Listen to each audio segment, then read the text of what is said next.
الحمد لله وكفى وسلام على عباده الذين اصطفى أما بعد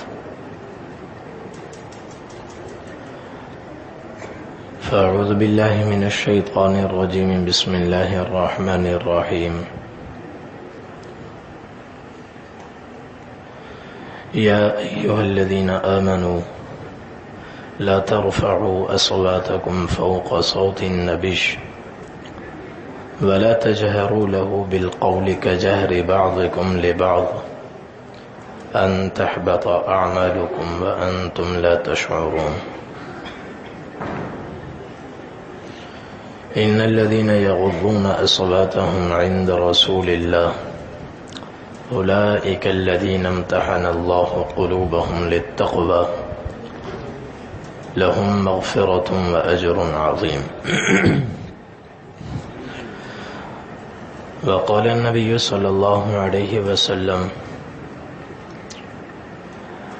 المدينة حرام ما بين عير إلى ثور فمن أحدث فيه حدثا أو آوى فيه محدثا فعليه لعنة الله والملائكة والناس أجمعين لا يقبل الله منه صرفا ولا عدلا أو كما قال صلى الله عليه وسلم. میرے محترم دوستو، میرے بھائیو، الحمدللہ آج 4 روزہ حج تربیتی پروگرام کی 4تھی نشست کا آغاز ہو رہا ہے. آج انشاءاللہ آج کی مجلس میں انشاءاللہ مدینہ منورہ کی زیارت اور اس کے آداب اور مدینہ منورہ کے کچھ فضائل آپ حضرات کی خدمت میں عرض کیا جائیں گے. اور اس سے پہلے ایک بات کہ آج چونکہ ہماری آخری نشست ہے، گزشتہ نشستوں میں آپ حضرات کے سامنے حج کی اہمیت، فضیلت اور حج کے مسائل، مناسک، ارکان اور ان کے احکامات آپ حضرات کی خدمت میں عرض کیے گئے. تو اس سے متعلق کسی بھی مسئلے سے متعلق کوئی بات اگر معلوم کرنی ہو یا کوئی مسئلہ تشنا رہ گیا ہو، اس میں کسی قسم کا کوئی شبہ ہو، تو وہ اپنا مسئلہ اپنے پاس لکھ لیں. تو آج کی مجلس کے اختتام پر انشاءاللہ وہ پرچیاں دیکھ کر آپ کے سوالات دیکھ کر ان کا جواب دیا جائے گا انشاءاللہ.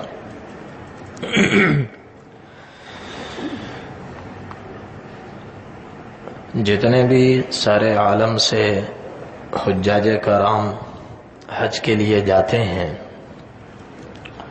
تو وہ اس کا اہتمام کرتے ہیں کہ حج سے پہلے یا حج کے بعد مدینہ منورہ میں حاضری دے دیں، مدینہ طیبہ کی زیارت ہو، نبی کریم صلی اللہ علیہ وسلم سے ملاقات ہو. یہ ملاقات ایمان کا بھی تقاضا ہے اور خود نبی کریم صلی اللہ علیہ وسلم کا بھی مطالبہ ہے. آپ صلی اللہ علیہ وسلم نے ارشاد فرمایا من حج فلم یزرنی فقد جفانی، کہ جس آدمی نے پاکستان سے، ہندوستان سے، امریکہ سے، افریقہ سے لمبے سفر کیے، حج کیا اور پھر میری ملاقات کو نہ آیا، اس نے میرے ساتھ جفا کی، اس نے میرے ساتھ زیادتی کی. حضرت انس رضی اللہ، یہ حدیث اگرچہ ضعیف ہے، حدیث ضعیف ہے، لیکن زیارت کا تعلق دلیل صرف اس حدیث سے نہیں ہے، اور بھی احادیث موجود ہیں. قرآن کریم کی ایک آیت بھی زیارت کا تقاضا کرتی ہے جو میں ابھی انشاءاللہ ذکر کروں گا. حضرت انس رضی اللہ تعالی عنہ فرماتے ہیں لما خرج رسول اللہ صلی اللہ علیہ وسلم من مکہ اظلم منها کل شیء کہ جب حضور پاک صلی اللہ علیہ وسلم مکہ مکرمہ سے رخصت ہوئے، مکہ مکرمہ کو آپ نے چھوڑا تو آپ کے چھوڑنے سے مکہ کی ہر چیز پر تاریکی چھا گئی، اندھیرا چھا گیا۔ وَلَمَّا دَخَلَ الْمَدِينَةَ أَضَاءَ مِنْهَا كُلَّ شَيْءٍ جب مدینہ طیبہ میں آپ نے قدم رکھا ذرہ ذرہ روشن ہو گیا، آپ کے وجود مسعود کی برکت سے، آپ کے وجود مسعود کی برکت سے ذرہ ذرہ روشن ہو گیا۔ اور پھر حضور نے فرمایا المدینۃ بہا قبری وبیتی وتربتی حق علی کل مسلم زیارتها کہ مدینہ طیبہ میں میری قبر بھی ہے، میری تربت بھی ہے، میرا گھر بھی ہے، ہر مسلمان پر لازم ہے کہ وہ مدینہ طیبہ کی زیارت کرے، مدینہ طیبہ کی زیارت کرے۔ اور پھر مکہ مکرمہ کے بعد دنیا کے تمام شہروں میں سب سے عظیم ترین شہر وہ مدینہ طیبہ ہے، مدینہ طیبہ ہے۔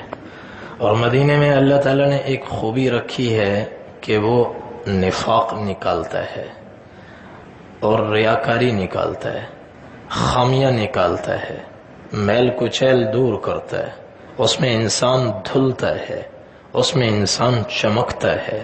یہ مدینہ طیبہ کی خصوصیت ہے۔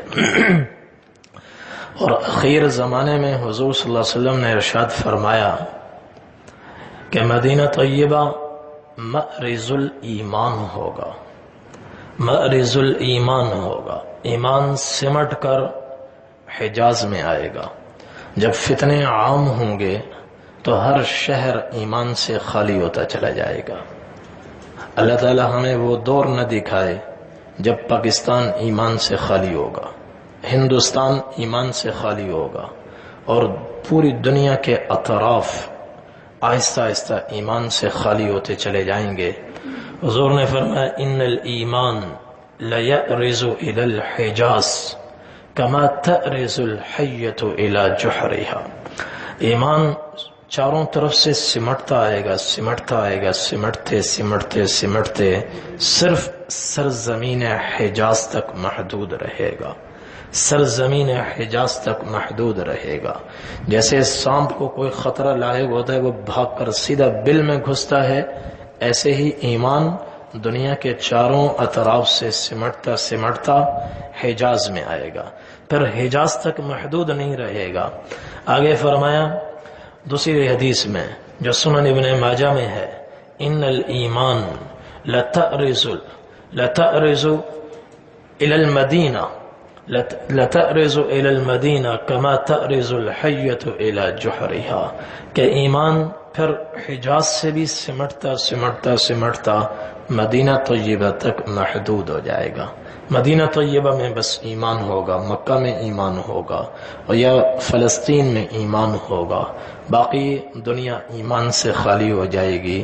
ہر جگہ دجالیت پھیل جائے گی اور دجال کے کارندے پوری دنیا میں پھیل جائیں گے اور لوگوں کو مختلف شعبے دکھا کر مختلف چیزیں ایجاد کر کے ان میں لگا کر پھنسا کر ان کے ایمان سے کھیلیں گے۔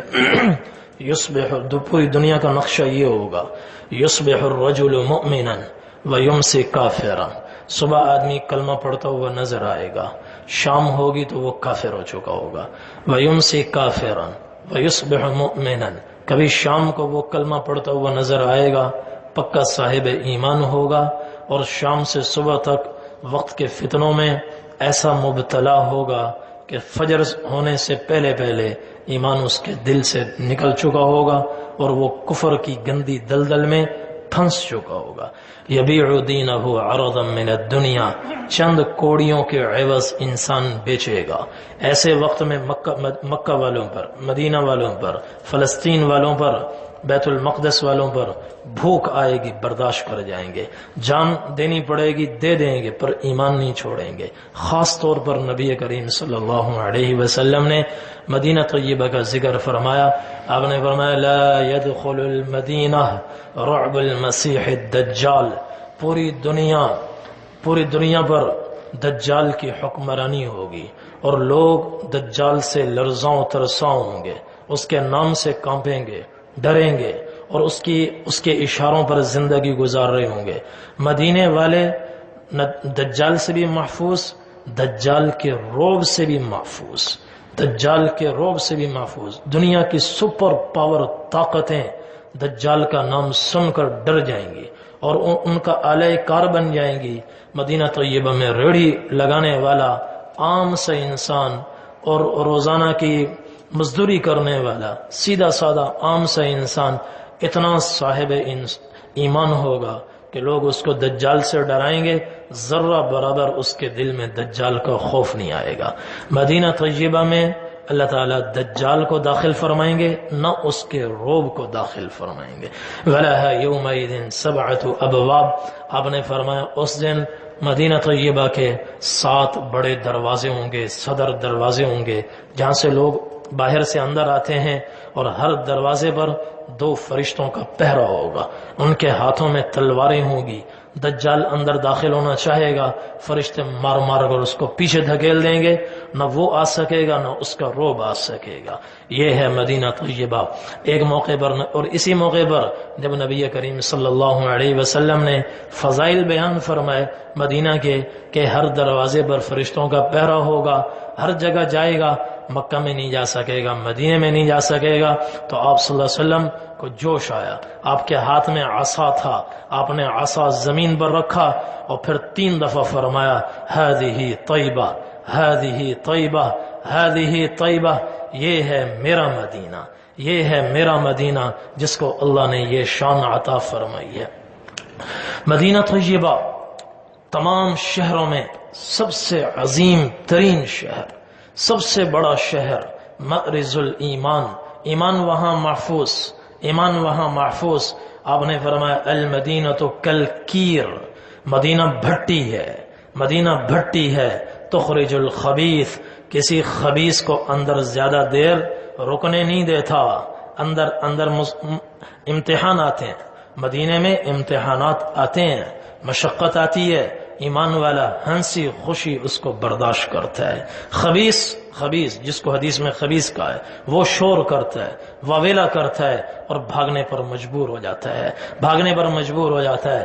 آپ نے فرمایا ان المدینہ تنفی کما ينفی الکیر خبث الحدید، جب آدمی مدینے میں جاتا ہے، مسلمان ہو، بے شک سیاہ کار ہو، فاسق ہو، فاجر ہو، مدینہ اس کے فسق و فجور کو بھی دور کرتا ہے، اس کی کمی کو بھی دور کرتا ہے۔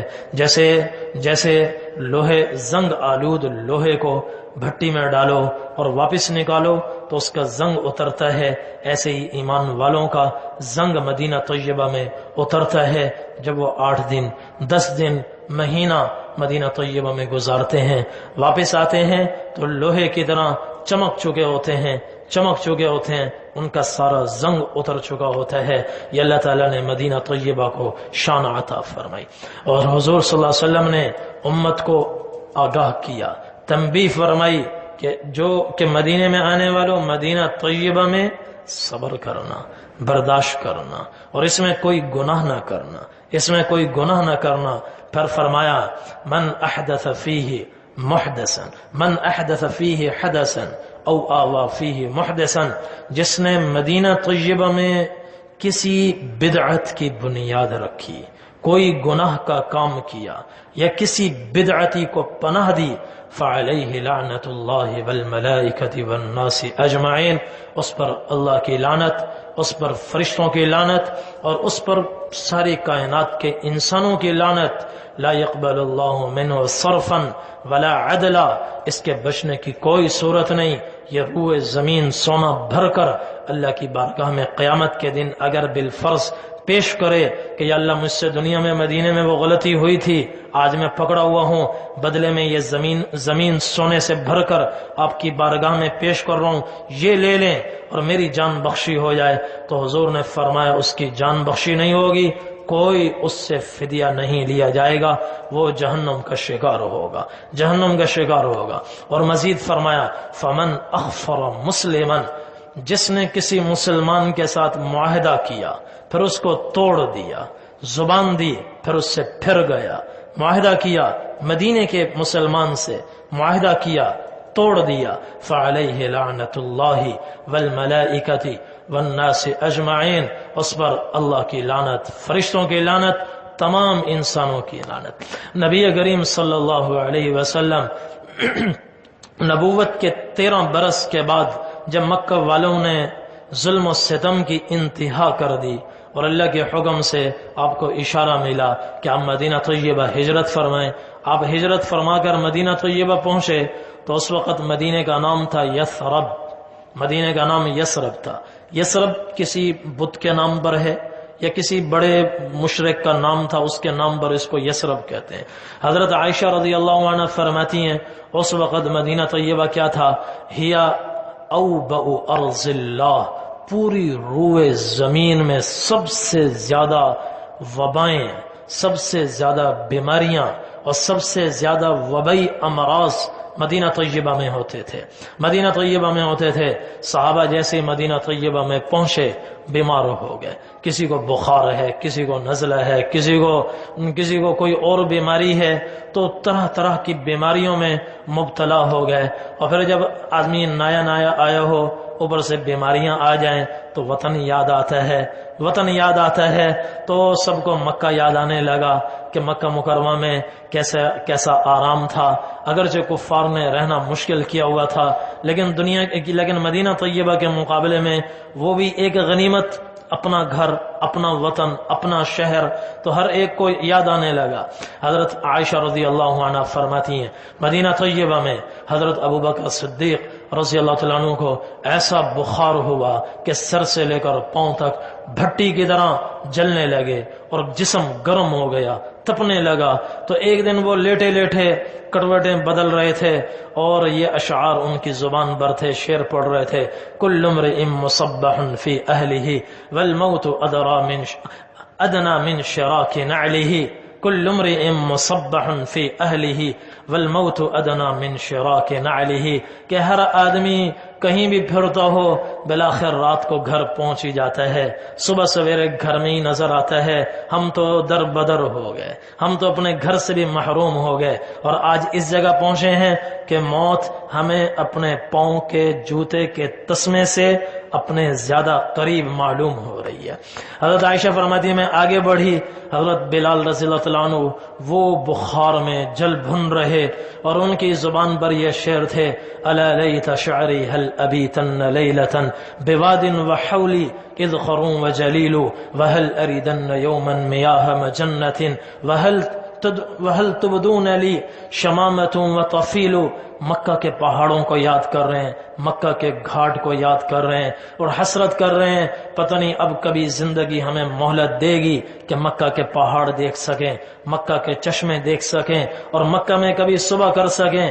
اور حضور پاک صلی اللہ علیہ وسلم پر جب یہ صحابہ کے احوال پہنچنا شروع ہوئے کہ ابو بکر بیمار ہو گئے اور بلال بیمار ہو گئے، دوسرے صحابہ بیمار ہو گئے اور مکہ مکرمہ کو یاد کر رہے ہیں، تو آپ صلی اللہ علیہ وسلم کو سخت رنج ہوا، تکلیف ہوئی، کن پر؟ مکہ والوں پر۔ اور آپ صلی اللہ علیہ وسلم نے اس وقت ہاتھ اٹھائے، اللہم لعن عتبہ بن الولید، عتبہ بن الولید وشیبہ بن الولید وأمیہ بن خلف، اے اللہ عتبہ پر اپنی لعنت فرما، شیبہ پر اپنی لعنت فرما، امیہ بن خلف پر اپنی لعنت فرما، جنہوں نے ہمیں مکہ مکرمہ سے نکالا اور ہمیں اس وبائی سرزمین میں دھکیل دیا۔ اور پھر آپ نے دعا کی، اللہم حبب الینا المدینہ کحبنا مکہ او اشد، یا اللہ ہمارے دل میں مدینہ طیبہ کی محبت پیدا فرما، مدینہ طیبہ کی محبت پیدا فرما، جیسے آپ نے ہمارے دل میں مکہ مکرمہ کی محبت پیدا کی ہے، ایسے ہی ہمارے دل میں مدینہ طیبہ کی محبت پیدا فرما، بلکہ آگے بڑھ کر کہا مکہ سے بھی زیادہ محبت مدینے کی ہمارے دل میں پیدا فرما، مکہ سے بھی زیادہ ہمارے دل میں مدینہ کی محبت پیدا فرما۔ ہم نے جوانی میں ہر آدمی کو جوش ہوتا ہے، ہمیں بھی جوش ہوتا ہے مکہ مکرمہ جائیں، مکہ مکرمہ میں زیادہ دل لگتا ہے چونکہ اس میں کچھ مصروفیت ہوتی ہے، طواف ہوتا ہے، اللہ کا گھر ہوتا ہے، اپنے دکھ سکھ سب اللہ کو آدمی سنا سکتا ہے، بیت اللہ سامنے گویا اللہ سامنے، اس وجہ سے جوانی میں یوں لگتا، ورنہ اکابرین کو دیکھا ہے ان کے دلوں میں محبت مدینے کی زیادہ ہوتی ہے۔ وہ یہاں سے جاتے ہیں، بمشکل عمرہ کرتے ہیں اور اپنے ساتھیوں سے کہتے ہیں چلو بھائی مدینہ چلو، چلو بھائی مدینہ چلو، تو دعا کی اللہم حبب الینا المدینہ کحبنا مکہ او اشد، اے اللہ ہمارے دل میں مدینہ طیبہ کی محبت ایسے پیدا فرما جیسے آپ نے مکہ مکرمہ کی محبت پیدا فرمائی، بلکہ مکہ مکرمہ سے بڑھ کر مدینہ کی محبت ہمارے دل میں پیدا فرما، اور وانقل حماہا، اے اللہ مدینہ کی امراض کو، وباؤں کو یہاں سے کہیں اور منتقل فرما، وجعلها بالجحفہ، اے اللہ یہاں سے اس کو جوفہ منتقل فرما۔ جوفہ اس وقت غیر آباد تھا اور اس کے کچھ حصے پر یہودی تھے کہ یہاں کی بیماریوں کو اے اللہ جوفہ میں منتقل فرما، وصححها، اور مدینہ طیبہ میں صحت عافیت کو عام فرما۔ چنانچہ نبی کریم صلی اللہ علیہ وسلم کی دعا نے اثر دکھلایا، تمام وبائی امراض دور ہو گئے، مکہ مکرمہ پاکیزہ ہو گیا، صحابہ کے دل میں مدینہ طیبہ کی محبت پیدا ہو گئی، مدینہ کی محبت پیدا ہو گئی، اور اتنی پیدا ہوئی کہ سن 8 ہجری کے بعد مکہ مکرمہ فتح ہوا، گھر اپنے مل گئے، نظر آ گئے، وہاں منتقل نہیں ہوئے، مدینے کو نہیں چھوڑا۔ جب مکہ مکرمہ سن 8 ہجری میں فتح ہوا تو اور چلنے کا وقت آیا مدینہ طیبہ، اور ادھر سے طائف فتح ہو چکا ہے، حنین فتح ہو چکا ہے، تو آپ صلی اللہ علیہ وسلم بڑی حسرت بھری نظروں سے مکہ مکرمہ کو دیکھنے لگے، بیت اللہ کو دیکھنے لگے، اور کچھ اس قسم کے بھی الفاظ فرمائے۔ آپ نے فرمایا تو مجھے بڑا محبوب ہے، میری قوم نے مجھے نہ نکالا ہوتا، میں کبھی تجھے نہ چھوڑتا۔ تو اس قسم کے جملے محبت بھرے جب زبان سے نکلے اور محبت کی نگاہ آپ نے بیت اللہ پر ڈالی، پہاڑوں پر ڈالی، مکہ مکرمہ کو دیکھا، تو صحابہ کو، انصار کو خدشہ ہوا شاید اللہ کے رسول اب مکہ مکرمہ میں رہیں، اور پھر حنین میں اور طائف سے جو بہت بڑی مقدار میں مال غنیمت حاصل ہوا، وہ مکہ مکرمہ کے 9 مسلموں میں، حنین کے 9 مسلموں میں آپ نے سارا تقسیم کر دیا، اس میں سے انصار کو آپ نے کچھ بھی نہ دیا۔ تو انصار کے 9 جوان لڑکے جذباتی ہوتے ہیں، ان میں کچھ چیمیں گوئیاں شروع ہوئیں، کچھ باتیں شروع ہوئیں۔ سعد بن عبادہ انصار کے سردار تھے، ان تک جب وہ آواز پہنچی تو وہ سیدھا حضور پاک صلی اللہ علیہ وسلم کے پاس آئے، یا رسول اللہ، انصار کے نوجوان کہہ رہے ہیں کہ آپ نے یہ سارا مال غنیمت ان 9 مسلموں میں تقسیم کر دیا، ہمیں کچھ بھی نہیں ملا۔ آپ نے فرمایا اے سعد ان کی چھوڑو، این انت من ذالک یا سعد، اے سعد تم اپنی بات بتاؤ، تمہارا دل کیا کہتا ہے؟ انہوں نے عرض کیا یا رسول اللہ ما انا الا من قومی، میں بھی تو اپنی قوم کا حصہ ہوں، اسی قوم کا ہوں، اسی خاندان کا ہوں، میری رگوں میں بھی اسی قوم کا خون دوڑ رہا ہے، جو خیالات ان کے دل میں ہیں وہ میرے دل میں بھی خود بخود یہ خیالات آ رہے ہیں۔ آپ نے فرمایا انصار کو جمع کرو۔ انصار ایک جگہ جمع ہوئے، نبی کریم صلی اللہ علیہ وسلم تشریف لائے، آپ نے فرمایا اے انصار، یہ میں کیا سن رہا ہوں، یہ تم کس قسم کی باتیں کر رہے ہو؟ انصار خاموش۔ آپ نے فرمایا بولو انصار، یہ میں کیا سن رہا ہوں؟ انہوں نے عرض کیا اللہ کے رسول، بس آپ کا، اللہ کا ہمارے اوپر احسان ہے۔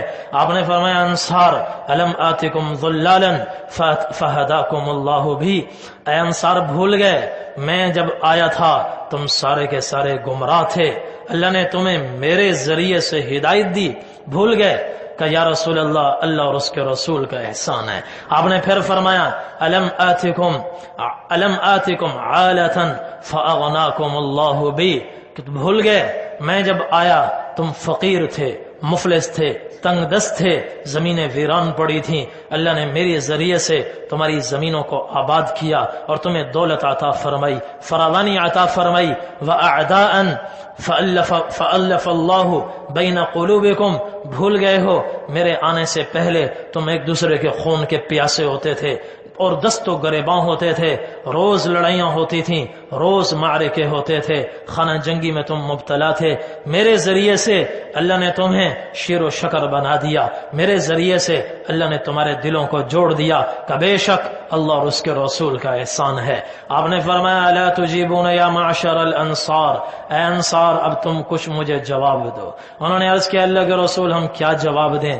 آپ نے فرمایا، خود ہی فرمایا، اے انصار ان شئتم لقلتم وصدقتم وصدقتم به، اے انصار اگر تم چاہو تو تم مجھے پلٹ کر ایک جواب دے سکتے ہو، اگر تم وہ جواب دو تو تمہارا جواب سچا ہوگا، صحیح ہوگا اور میں بھی اس کی تصدیق کروں گا۔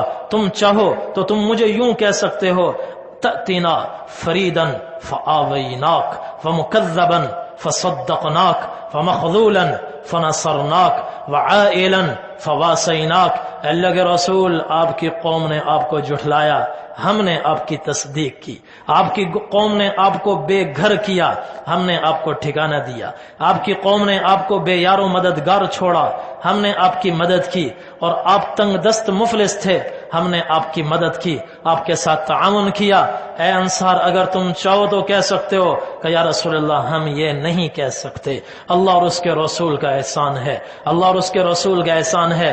پھر آپ نے فرمایا اوجدتمونی یا معشر الانصار فی انفسکم فی لعاعۃ من الدنیا، اے انصار آج دنیا کی معمولی چیز کی خاطر، معمولی حقیر دنیا کی خاطر تم ناراض ہو رہے ہو، تم ناراض ہو رہے ہو کہ میں نے حنین کے مال غنیمت کو 9 مسلموں میں تقسیم کر دیا، الفت بها قلوبکم، اور اس لیے لتسلموا، اور میں نے اس لیے کیا تاکہ وہ اسلام پر پکے ہو جائیں، ووکلتم الی اسلامکم، تم پہلے سے اسلام میں مضبوط تھے، ایمان میں طاقتور تھے، میں نے تمہیں تمہارے اسلام کے سپرد کیا، میں نے کہا کہ تم تو کہیں نہیں جاتے، تمہیں ان چیزوں کی کیا ضرورت، تم تو آخرت کے طلبگار ہو، آخرت کے طلبگار ہو، تمہیں تمہارے اسلام کے سپرد کیا، ان 9 مسلموں میں مال تقسیم کیا۔ پھر فرمایا یا معشر الانصار اما ترضون یا معشر الانصار ان يرجع الناس الى رحالهم بالشاء والبعير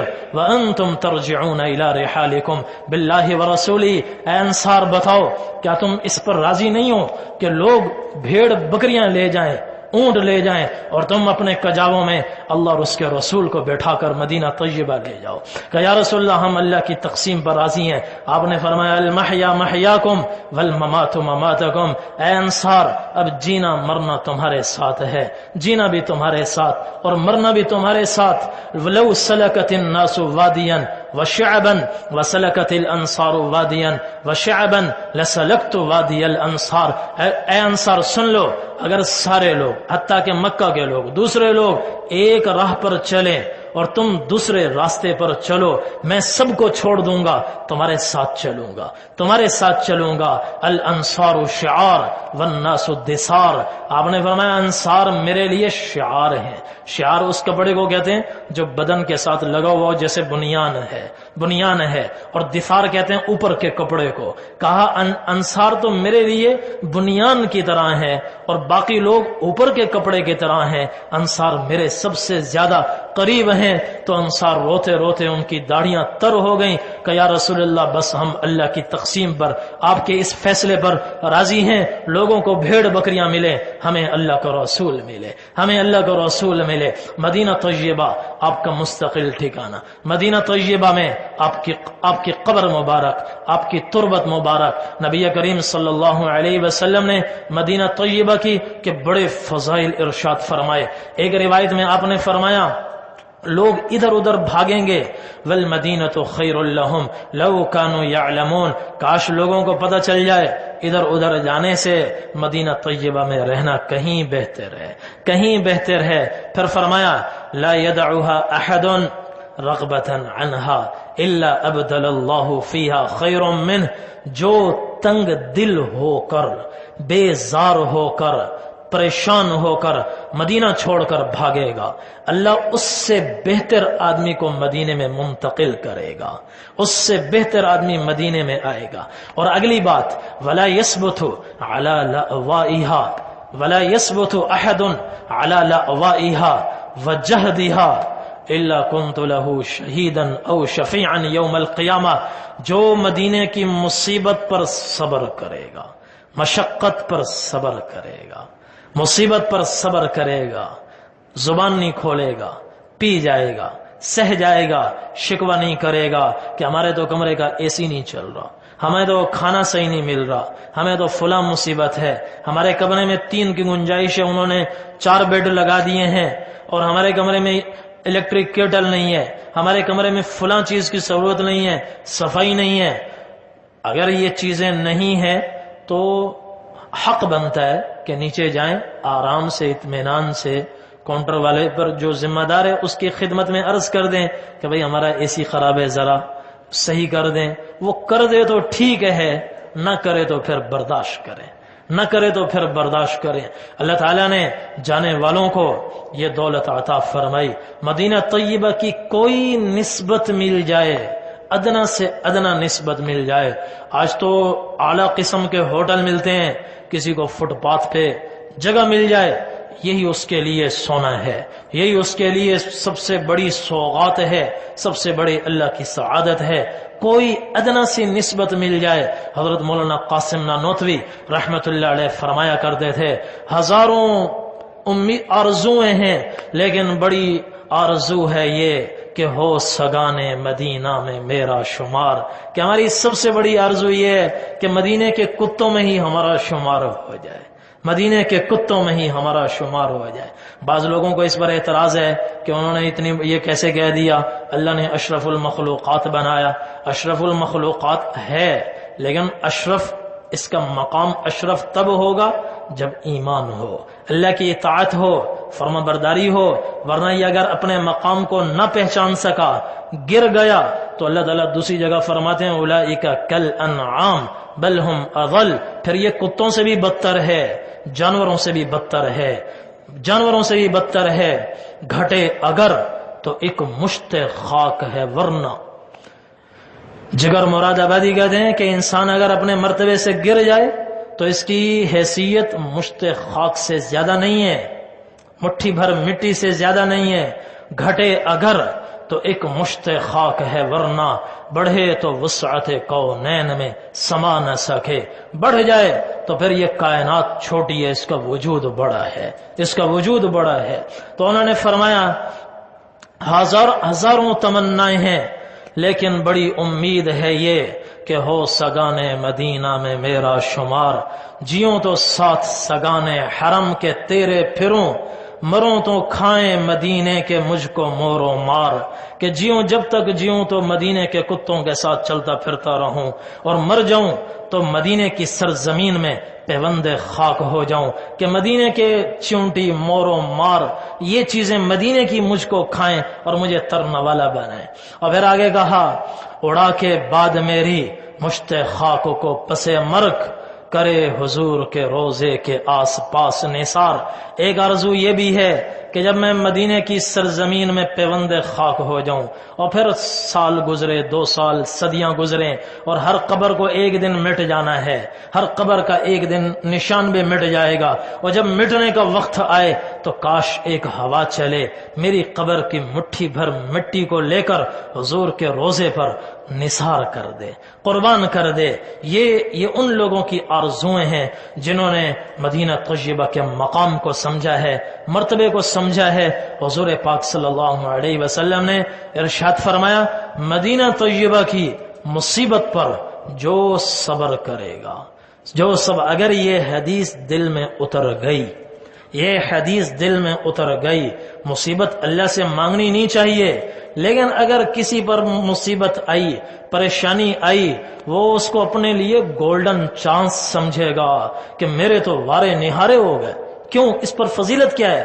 حضور نے فرمایا جو مدینے کی مصیبت پر، مشقت پر صبر کرے گا، قیامت کے دن میں اس کے حق میں سفارش کروں گا، میں اس کے ایمان کی گواہی دوں گا، اور سفارش کس کی ہوتی ہے؟ جو پہلے اٹکا ہوا ہو، پھنسا ہوا ہو، مصیبت میں ہو. آپ نے فرمایا شفاعتی لأہل الکبائر من امتی، میری اصل شفاعت تو ان لوگوں کے لیے ہوگی جو دھرتی پر کبیرہ گناہ کرتے مر گئے اور توبہ بھی نہیں کی. میری اصل سفارش تو ان کے لیے ہوگی.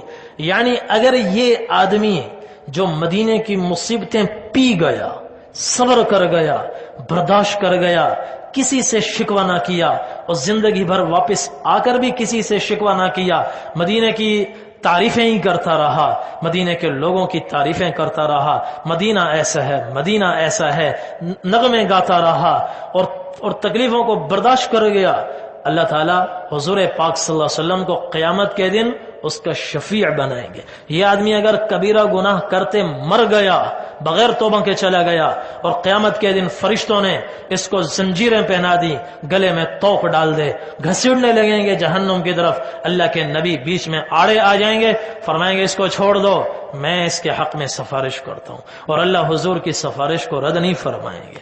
حضور صلی اللہ علیہ وسلم کی سفارش کو رد نہیں فرمائیں. کتنا بڑا سودا ہے، کتنا بڑا سودا ہے. کتنے دن گزارنے ہیں؟ 8 دن آپ لوگوں نے گزارنے ہیں، اس سے زیادہ نہیں ہے. 2 سالوں سے گزشتہ 2 سال حج پر گیا، چن کر ایک دفعہ 43 نمازیں ملی اور ایک دفعہ 41 نمازیں ملی. 8 دن 9واں دن پورا نہیں ہے. اس سے پہلے ہی مدینہ طیبہ سے واپس مکہ مکرمہ میں لے آتے ہیں، تو 8 دن برداشت کر جائیں، 8 دن سہ جائیں. اور پھر ایک حدیث میں نبی کریم صلی اللہ علیہ وسلم نے ارشاد فرمایا، صحابہ فرماتے ہیں جب مدینہ طیبہ میں کوئی نیا پھل لاتا، صحابہ کا معمول یہ تھا کہ وہ نیا پھل لے کر سب سے پہلے حضور پاک صلی اللہ علیہ وسلم کی خدمت میں پیش فرماتے. تو وہ پیش کرتے تو آپ صلی اللہ علیہ وسلم اس پھل کو لیتے، ہاتھ میں رکھتے اور دعائیں کرتے. آپ فرماتے اللہم بارک لنا فی ثمرنا، اے اللہ ہمارے پھل میں برکت عطا فرما، وبارک لنا فی مدینتنا، ہمارے مدینے کی ایک ایک چیز میں برکت عطا فرما، وبارک لنا فی صاعنا، اے اللہ ہمارے بڑے برتنوں میں، ہمارے بڑے پیمانوں میں برکتیں عطا فرما، وبارک لنا فی مدنا، ہمیں ہمارے چھوٹے برتنوں میں، چھوٹے پیمانوں میں برکت عطا فرما.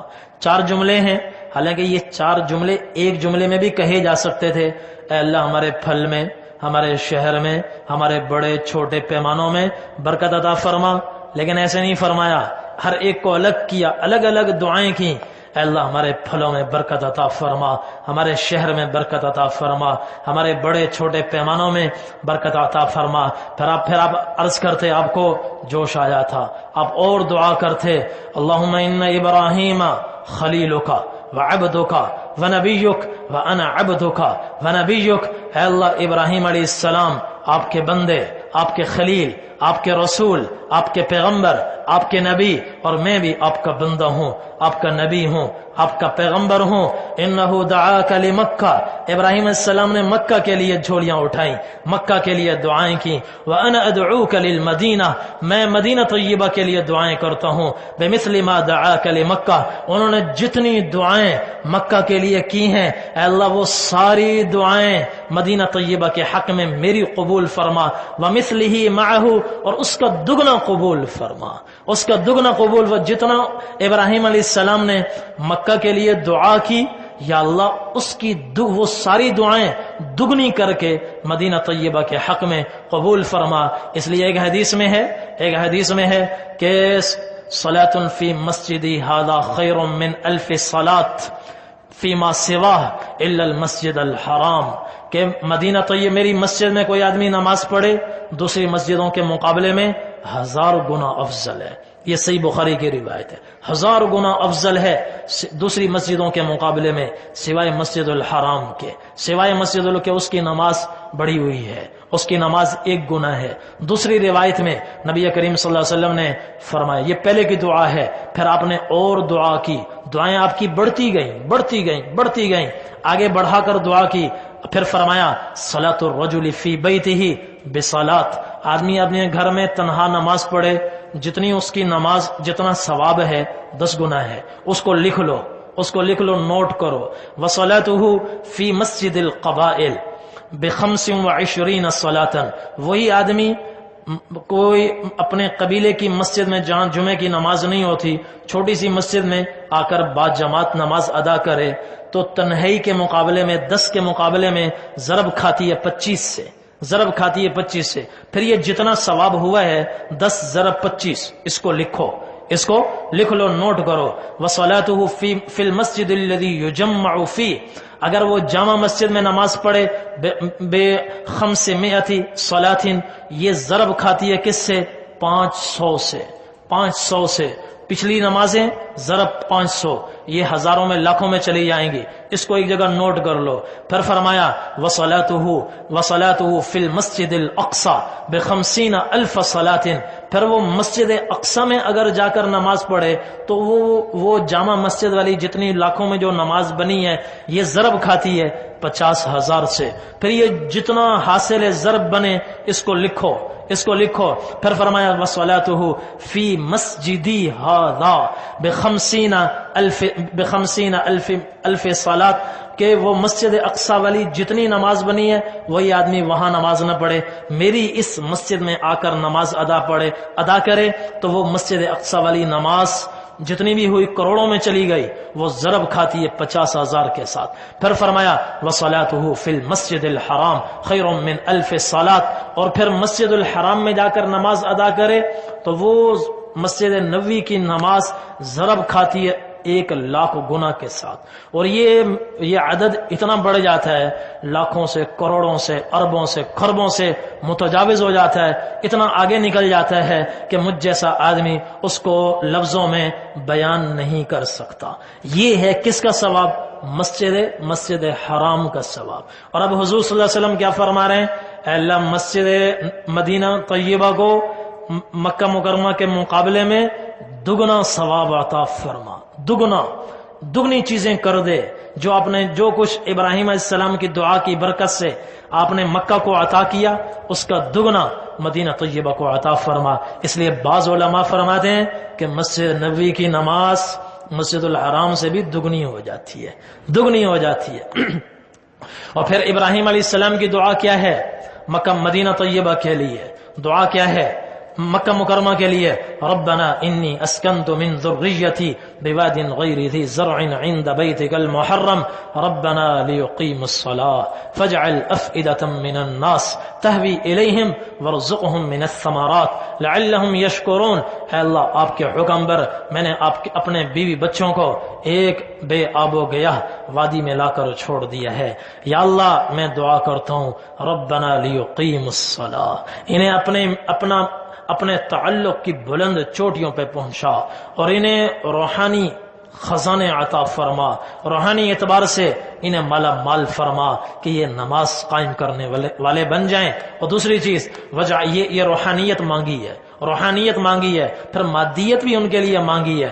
وجعل افئدة من الناس تہوی الیہم، یہ دوسری دعا، لوگوں کے دلوں میں ان کی محبت پیدا فرما کہ لوگ اپنی محبت سے ان کی طرف کھنچتے چلے آئیں۔ اور تیسری دعا ورزقہم من الثمرات لعلہم یشکرون، کہ انہیں بے حد و حساب میوے بھی عطا فرما، پھل بھی عطا فرما، پھر انہیں شکر کی بھی توفیق عطا فرما۔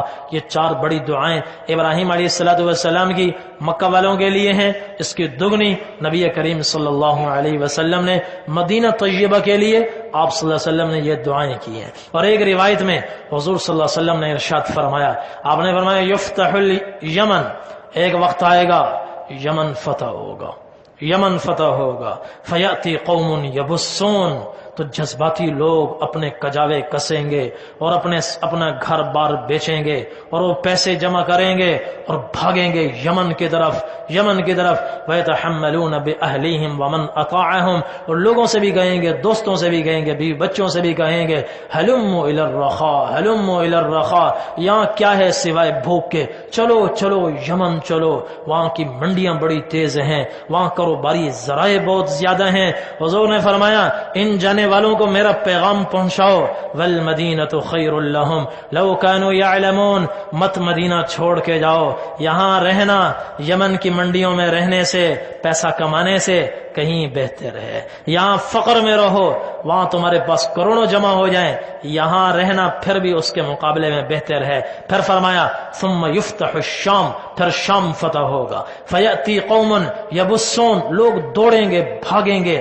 اور ویتحملون باہلیہم ومن اطاعہم، اور لوگوں کو اکسائیں گے، کہیں گے، ترغیب دیں گے، ہلموا الی الرخاء، ہلموا الی الرخاء، چلو چلو شام چلو، زمین بڑی زرخیز ہے، وہاں بڑی آبادی ہے، چشمے بڑے میٹھے ہیں، پانی کی کمی نہیں ہے، زمین بھی بڑی طاقتور اور کاروباری مواقع وہاں بہت زیادہ، وہاں چلو وہاں چلو. آپ نے فرمایا ان کو میرا پیغام پہنچاؤ، المدینۃ خیر لہم لو کانوا یعلمون، کاش تمہیں آخرت نظر آ جائے، موت تمہیں نظر آ جائے، دنیا کی حقارت کا تمہیں پتہ چل جائے، دنیا کے دھوکہ ہونے کا تمہیں پتہ چل جائے، مادیت سے بڑھ کر کچھ مادیت کے پردوں کو چاک کر کے تم ذرہ بھر کچھ روحانیت کو بھی دیکھ لو تو تم کہہ اٹھو یہاں کا فقر دنیا کے تاج و تخت سے کہیں بہتر ہے، شام سے کہیں بہتر ہے. پھر فرمایا ثم یفتح العراق، پھر عراق فتح ہوگا، عراق فتح ہوگا. فیأتی قوم یبسون فیتحملون باہلیہم ومن اطاعہم، لوگ بھاگم بھاگ عراق جائیں گے، وہاں بڑا پیسہ ہے، وہاں بڑی دولت ہے، وہاں بڑا کاروبار ہے. فرمایا المدینۃ خیر لہم لو کانوا یعلمون، کاش تمہیں پتہ چل جائے مدینہ طیبہ میں رہنا تمہارے لیے کہیں بہتر ہے، مدینہ طیبہ میں رہنا تمہارے لیے کہیں بہتر ہے. آپ نے فرمایا، آپ صلی اللہ علیہ وسلم نے فرمایا لا یکید اہل المدینۃ احد الا الماء الا ذاب کما یذوب الملح فی الماء. خبردار اہل مدینہ کے خلاف نہ سازش کرنا، نہ کسی سازش کا حصہ بننا، نہ کوئی ان کے خلاف منصوبہ گھڑنا، نہ ان کے خلاف باتیں کرنا. جو مدینہ طیبہ والوں کے خلاف کوئی سازش کرے گا، سازش کا حصہ بنے گا، وہ ایسے گھل جائے گا، پگھل جائے گا، بے نام و نشان ہو جائے گا. جیسے نمک پانی میں ڈالو تو وہ گھل جاتا ہے، پگھل جاتا ہے، اپنے وجود کو کھو بیٹھتا ہے، نام و نشان اس کا مٹ جاتا ہے. جو مدینے کو ٹیڑھی نظر، ایک حدیث میں اتنا ہے، جو مدینے کو غلط نظر سے دیکھے گا، ٹیڑھی نظر سے دیکھے گا، اللہ تعالیٰ اسے صفحہ ہستی سے مٹا دے گا، اسے صفحہ ہستی سے مٹا دے گا. آپ نے فرمایا اہل مدینہ کے خلاف کوئی سازش نہ کرنا، کوئی سازش نہ کرنا. وہاں پہنچ کر مدینے والوں کے ساتھ تعاون کرنا، مدینے والوں سے محبت کرو، مدینے والوں سے تعاون کرو. جو خریداری کرنی ہو مدینہ طیبہ میں کرو، 10 کی چیز 11 میں لے لو، 11 کی 15 میں لے لو. یہ اسراف نہیں ہے، اس نیت سے لو کہ ہماری ذات سے کسی کو فائدہ ہو، ہماری ذات سے اہل مدینہ کو فائدہ ہو، ہماری ذات سے اہل مدینہ کو فائدہ ہو. ایک روایت میں حضور نے فرمایا بہترین صدقہ یہ ہے کہ کسی غریب سے سستی چیز مہنگے داموں خرید لینا. صرف پیسہ دینا یہ صدقہ نہیں ہے، یہ بھی صدقہ ہے. سستی چیز، ریڑھی لگانے کوئی سبزی بیچ رہا ہے، 10 کی چیز 20 میں لے لو. اس سے کیا ہوگا؟ اس کو مانگنے کی عادت نہیں پڑے گی، خوددار رہے گا اور اس کی ضرورت بھی پوری ہو جائے گی. بہترین صدقہ کسی غریب سے سستی چیز مہنگے داموں خرید لینا. ایسے ہی مدینہ طیبہ میں خریداری کرنا. پہلے لوگ جاتے تھے اہل مدینہ پر خرچ کرتے تھے اور اہل مدینہ پر صدقہ کرتے تھے. خراسان کے ایک رئیس مدینہ طیبہ ان کے ہر سال جانے کا معمول تھا اور وہ رقم لے کر جاتے تھے، وہاں اہل مدینہ پر خرچ کرتے تھے. تو وہاں ایک تھے شیخ سید طاہر العلوی، حضرت علی رضی اللہ عنہ، حضرت فاطمہ رضی اللہ عنہ کی اولاد میں سے 8ویں 9ویں پشت پر وہ پیدا ہوئے. ان کا نام تھا طاہر. تو وہ ہر سال ان کو جا کر اشرفیاں پیش کرتے، ہدیہ پیش کرتے. اور کسی منافق نے، کم بخت نے اس رئیس کے کان بھرے. اس نے کہا آپ ان کو دیتے ہو، یہ تو سارا یوں پیسہ اڑا دیتے ہیں، گناہوں میں اڑا دیتے ہیں، فلاں جگہ اڑا دیتے ہیں، ان کو مت دو. انہوں نے کہا ٹھیک ہے، آج کے بعد 1 پائی نہیں دوں گا. چنانچہ اگلے سال آئے، 1 روپیہ نہیں دیا. اس کے پھر اگلے سال آئے، پھر 1 روپیہ نہیں دیا. اور وہ امید لگا کر بیٹھیں کہ آئے ہیں تو کچھ نہ کچھ دیں گے. تو کسی کی امید لگا کر مت توڑو، تم بھی اللہ سے امیدیں رکھتے ہو. حضرت عائشہ رضی اللہ عنہا پر تہمت لگی اور اس میں پروپیگنڈا اتنی خطرناک چیز ہے کہ بڑے بڑے لوگ اس کا شکار ہو جاتے ہیں۔ بدری صحابی حضرت مصطح رضی اللہ تعالیٰ عنہ، وہ عبیہ عبداللہ بن ابی کے پروپیگنڈے کا شکار ہو گئے۔ اور بدری صحابہ وہ ہیں لعل اللہ یطلع علیہم اعملوا ما شئتم فانکم مغفورون۔ آپ نے فرمایا بدر والے وہ ہیں، اللہ نے اوپر سے جھانک کر ان کو کہہ دیا جو مرضی کرو تمہاری مغفرت ہو گئی، تمہاری جنت پکی ہے، اب جو مرضی کرو۔ یہ بدر والوں کا مقام ہے، یہ لفظ کسی اور کے لیے نہیں ہے، اہل بدر کے لیے ہے۔ حضرت مصطح رضی اللہ تعالیٰ عنہ پروپیگنڈے کا شکار ہو گئے اور حضرت عائشہ رضی اللہ عنہا پر تہمت لگی۔ پھر قرآن اترا ان الذين جاءوا بالافك عصبة منكم لا تحسبوه شر لكم بل هو خير لكم، یہاں سے لے کر پورے دو رکوع الخبیثات للخبیثین والخبیثون للخبیثات والطیبات للطیبین والطیبون للطیبات اولئک مبرؤون مما یقولون لهم مغفرۃ ورزق کریم۔ حضرت عائشہ رضی اللہ عنہا کی برات اور ان کی شان میں اللہ تعالیٰ نے پورے 2 رکوع نازل فرمائے۔ اور جب برات نازل ہو گئی اور دودھ کا دودھ پانی کا پانی ہو گیا، پتہ چل گیا کہ کون سچا کون جھوٹا، کون کھرا کون کھوٹا پتہ چل گیا، تو حضرت ابو بکر صدیق رضی اللہ عنہ کو بڑا غصہ آیا کہ عبداللہ بن ابی نے تہمت لگائی، وہ تو تھا منافق، اس پہ کیا غصے ہونا، مصطح نے بھی تہمت لگا دی اور میں اس کو ہر مہینے خرچہ دیتا ہوں۔ وہ غریب تھے، حضرت ابو بکر صدیق رضی اللہ عنہ نے خرچہ بند کر دیا اور کہا کہ آج کے بعد میں قسم کھاتا ہوں آج کے بعد مصطح کو 1 پئی نہیں دوں گا، 1 روپیہ نہیں دوں گا۔ فوراً جبرائیل علیہ السلام قرآن لے کر آئے، وَلَا يَأْتَلِ أُولُو الْفَضْلِ مِنْكُمْ وَالسَّعَةِ أَنْ يُؤْتُوا أُولِي الْقُرْبَى وَالْمَسَاكِينَ وَالْمُهَاجِرِينَ فِي سَبِيلِ اللَّهِ وَلْيَعْفُوا وَلْيَصْفَحُوا أَلَا تُحِبُّونَ أَنْ يَغْفِرَ اللَّهُ لَكُمْ واللہ غفور الرحیم، کہ جن لوگوں کو اللہ نے مال عطا فرمایا، دولت عطا فرمائی، وہ ہرگز یہ قسمیں نہ کھائیں کہ ہم قریبی رشتہ داروں کو 1 پئی نہیں دیں گے، مسکینوں کو 1 پئی نہیں دیں گے، ان لوگوں کو یتیموں کو کا حال نہیں پوچھیں گے، کہ نہیں جانے دو، وَلْيَعْفُوا وَلْيَصْفَحُوا، جانے دو، درگزر کرو۔ پھر آگے فرمایا کیا تم نہیں چاہتے کہ اللہ تعالیٰ تمہیں معاف فرمائے، اللہ تعالیٰ تم سے درگزر کرے؟ الا تحبون ان یغفر اللہ لکم، اگر چاہتے ہو تو پھر تم بھی درگزر کرو۔ اگر تم چاہتے ہو کہ 2 امیدیں اللہ سے رکھیں اللہ نہ توڑے تو اوروں کی امیدیں بھی مت توڑو، اوروں کی۔ مجھے ایک بات یاد آئی، حضرت گنگوہی رحمت اللہ علیہ، رشید احمد گنگوہی رحمت اللہ علیہ، وہ ایک جگہ سے چلتے تو ایک کو مقام آتا، بیچ میں جوتے اتارتے، چلتے چلتے آتے جوتے پہن کر، اور جوتے اتارتے اور دبے پاؤں آگے گزر جاتے۔ تو ان کے ایک مرید ساتھ تھے، انہوں نے سمجھا کوئی اتفاق ہے، پاؤں میں کوئی کانٹا چبھ گیا ہوگا۔ جب انہوں نے کئی دن یہ متواتر عمل دیکھا تو ایک دن پوچھا حضرت پیچھے سے آپ جوتے پہن کر آتے ہیں، یہ حصہ آپ بغیر جوتوں کے دبے پاؤں چلتے ہیں، آگے جا کر پھر جوتے پہن لیتے ہیں، اس کی کیا وجہ ہے؟ تو حضرت نے فرمایا چھوڑو اس کو، کہا نہیں حضرت بتا دیں کچھ ہمیں بھی فائدہ ہو جائے گا۔ فرمایا بات یہ ہے کہ یہاں ایک طوائف کا گھر ہے، اپنی جوانی میں سج دھج کر بیٹھتی تھی، کوٹھا اس کا آباد ہوتا تھا، اب اس کی جوانی ڈھل گئی ہے، بڑھاپا آ گیا ہے، اب وہ اپنی جوانی کو یاد کرتی ہے، روزانہ سر شام پوری تیاری کے ساتھ سج دھج کر بیٹھتی ہے، اپنا دیا جلا لیتی ہے۔ تو جب کوئی اس کے قریب سے گزرتا ہے اس کے دل میں ایک امید پیدا ہوتی ہے شاید میرے پاس آئے گا، مگر وہ جب گزر جاتا ہے تو پھر امید ٹوٹ جاتی ہے۔ تو کہا میاں کیوں ہم کسی کو امید پہلے دلائیں پھر اس کی امید توڑیں؟ ایک طوائف کی بھی نہ امید دلا کے توڑنا گوارا نہیں کیا۔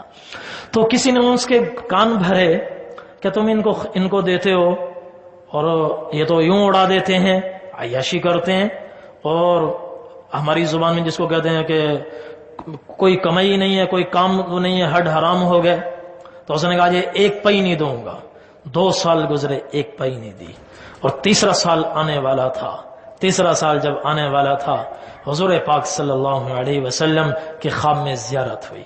آپ نے فرمایا، او خراسانی رئیس، تمہیں کیا ہو گیا کہ تم مدینے والے پر خرچ کرتے تھے، تم نے اس کا خرچہ بند کر دیا، اور ایک منافق کے کہنے پر، شیطان کے کہنے پر، جاؤ اس کا خرچہ اس کو لوٹاؤ اور پچھلے سالوں کا بھی اس کو دو۔ انہوں نے کہا یا رسول اللہ سمعا وطاعتا، یا رسول اللہ آپ کا ہر حکم علی العین والراس، بصر و چشم، میں اس کا پرانا خرچہ بھی اس کو دوں گا۔ چنانچہ 200 دیا کرتے تھے، تھیلی اٹھائی، صبح بیدار ہوئے اور اس میں 600 دینار ڈالے، اشرفیاں ڈالی اور چلے مدینہ طیبہ میں۔ جیسے ہی اس کے دروازے پر پہنچے، دروازہ کھٹکھٹایا، اندر گئے تو وہ آگے دربار لگا ہوا تھا، وہ بیچ میں بیٹھے تھے۔ انہوں نے فوراً کہا، انہوں نے کہا بھی میرا خرچہ میرے حوالے کرو، اس سال کا بھی دو، پچھلے سال کا بھی دو، اس سے پچھلے سال کا بھی دو۔ انہوں نے کہا بھی تمہیں کیسے پتہ چلا؟ انہوں نے کہا مجھے یوں معلوم ہوا کہ جب تم 2 سال گزر گئے، پہلے سال تم چلے گئے اور 200 اشرفیاں نہیں دیں تو میری معیشت بری طرح متاثر ہوئی، میرا نان و نفقہ بری طرح متاثر ہوا۔ دوسرے سال پھر تم ایسے چلے گئے، مجھے سخت تکلیف ہوئی اور میں اس تکلیف میں اللہ سے مانگ رہا تھا اور حضور صلی اللہ علیہ وسلم کے دربار پہ جا کر شکوہ کر رہا تھا کہ خواب میں نبی کریم صلی اللہ علیہ وسلم کی زیارت ہوئی۔ آپ نے فرمایا پریشان مت ہو، میں اس خراسانی رئیس کو تنبیہ کروں گا، وہ تمہیں پچھلے سال کا بھی دے گا، اس سے پچھلے سال کا بھی دے گا، اس سال کا بھی دے گا۔ اب جب تم میرے دروازے پر پہنچے ہو تو مجھے وہ خواب یاد آیا، میں نے کہا ضرور حضور صلی اللہ علیہ وسلم نے تمہیں تنبیہ کی ہوگی۔ حضرت شیخ الحدیث رحمت اللہ علیہ نے فضائل حج میں یہ واقعہ ذکر کیا۔ تو اہل مدینہ کے ساتھ اعانت ہو، اہل مدینہ کے ساتھ اعانت ہو، جو خریداری کرنی ہو وہیں کریں، کھجور کچھ مہنگی مل جائے لے لیں۔ جن لوگوں کو اللہ نے استطاعت عطا فرمائی ہے وہ وہاں زیادہ سے زیادہ خرچ کریں، یہ اہل مدینہ کا حق ہے اور حضور پاک صلی اللہ علیہ وسلم کا حق۔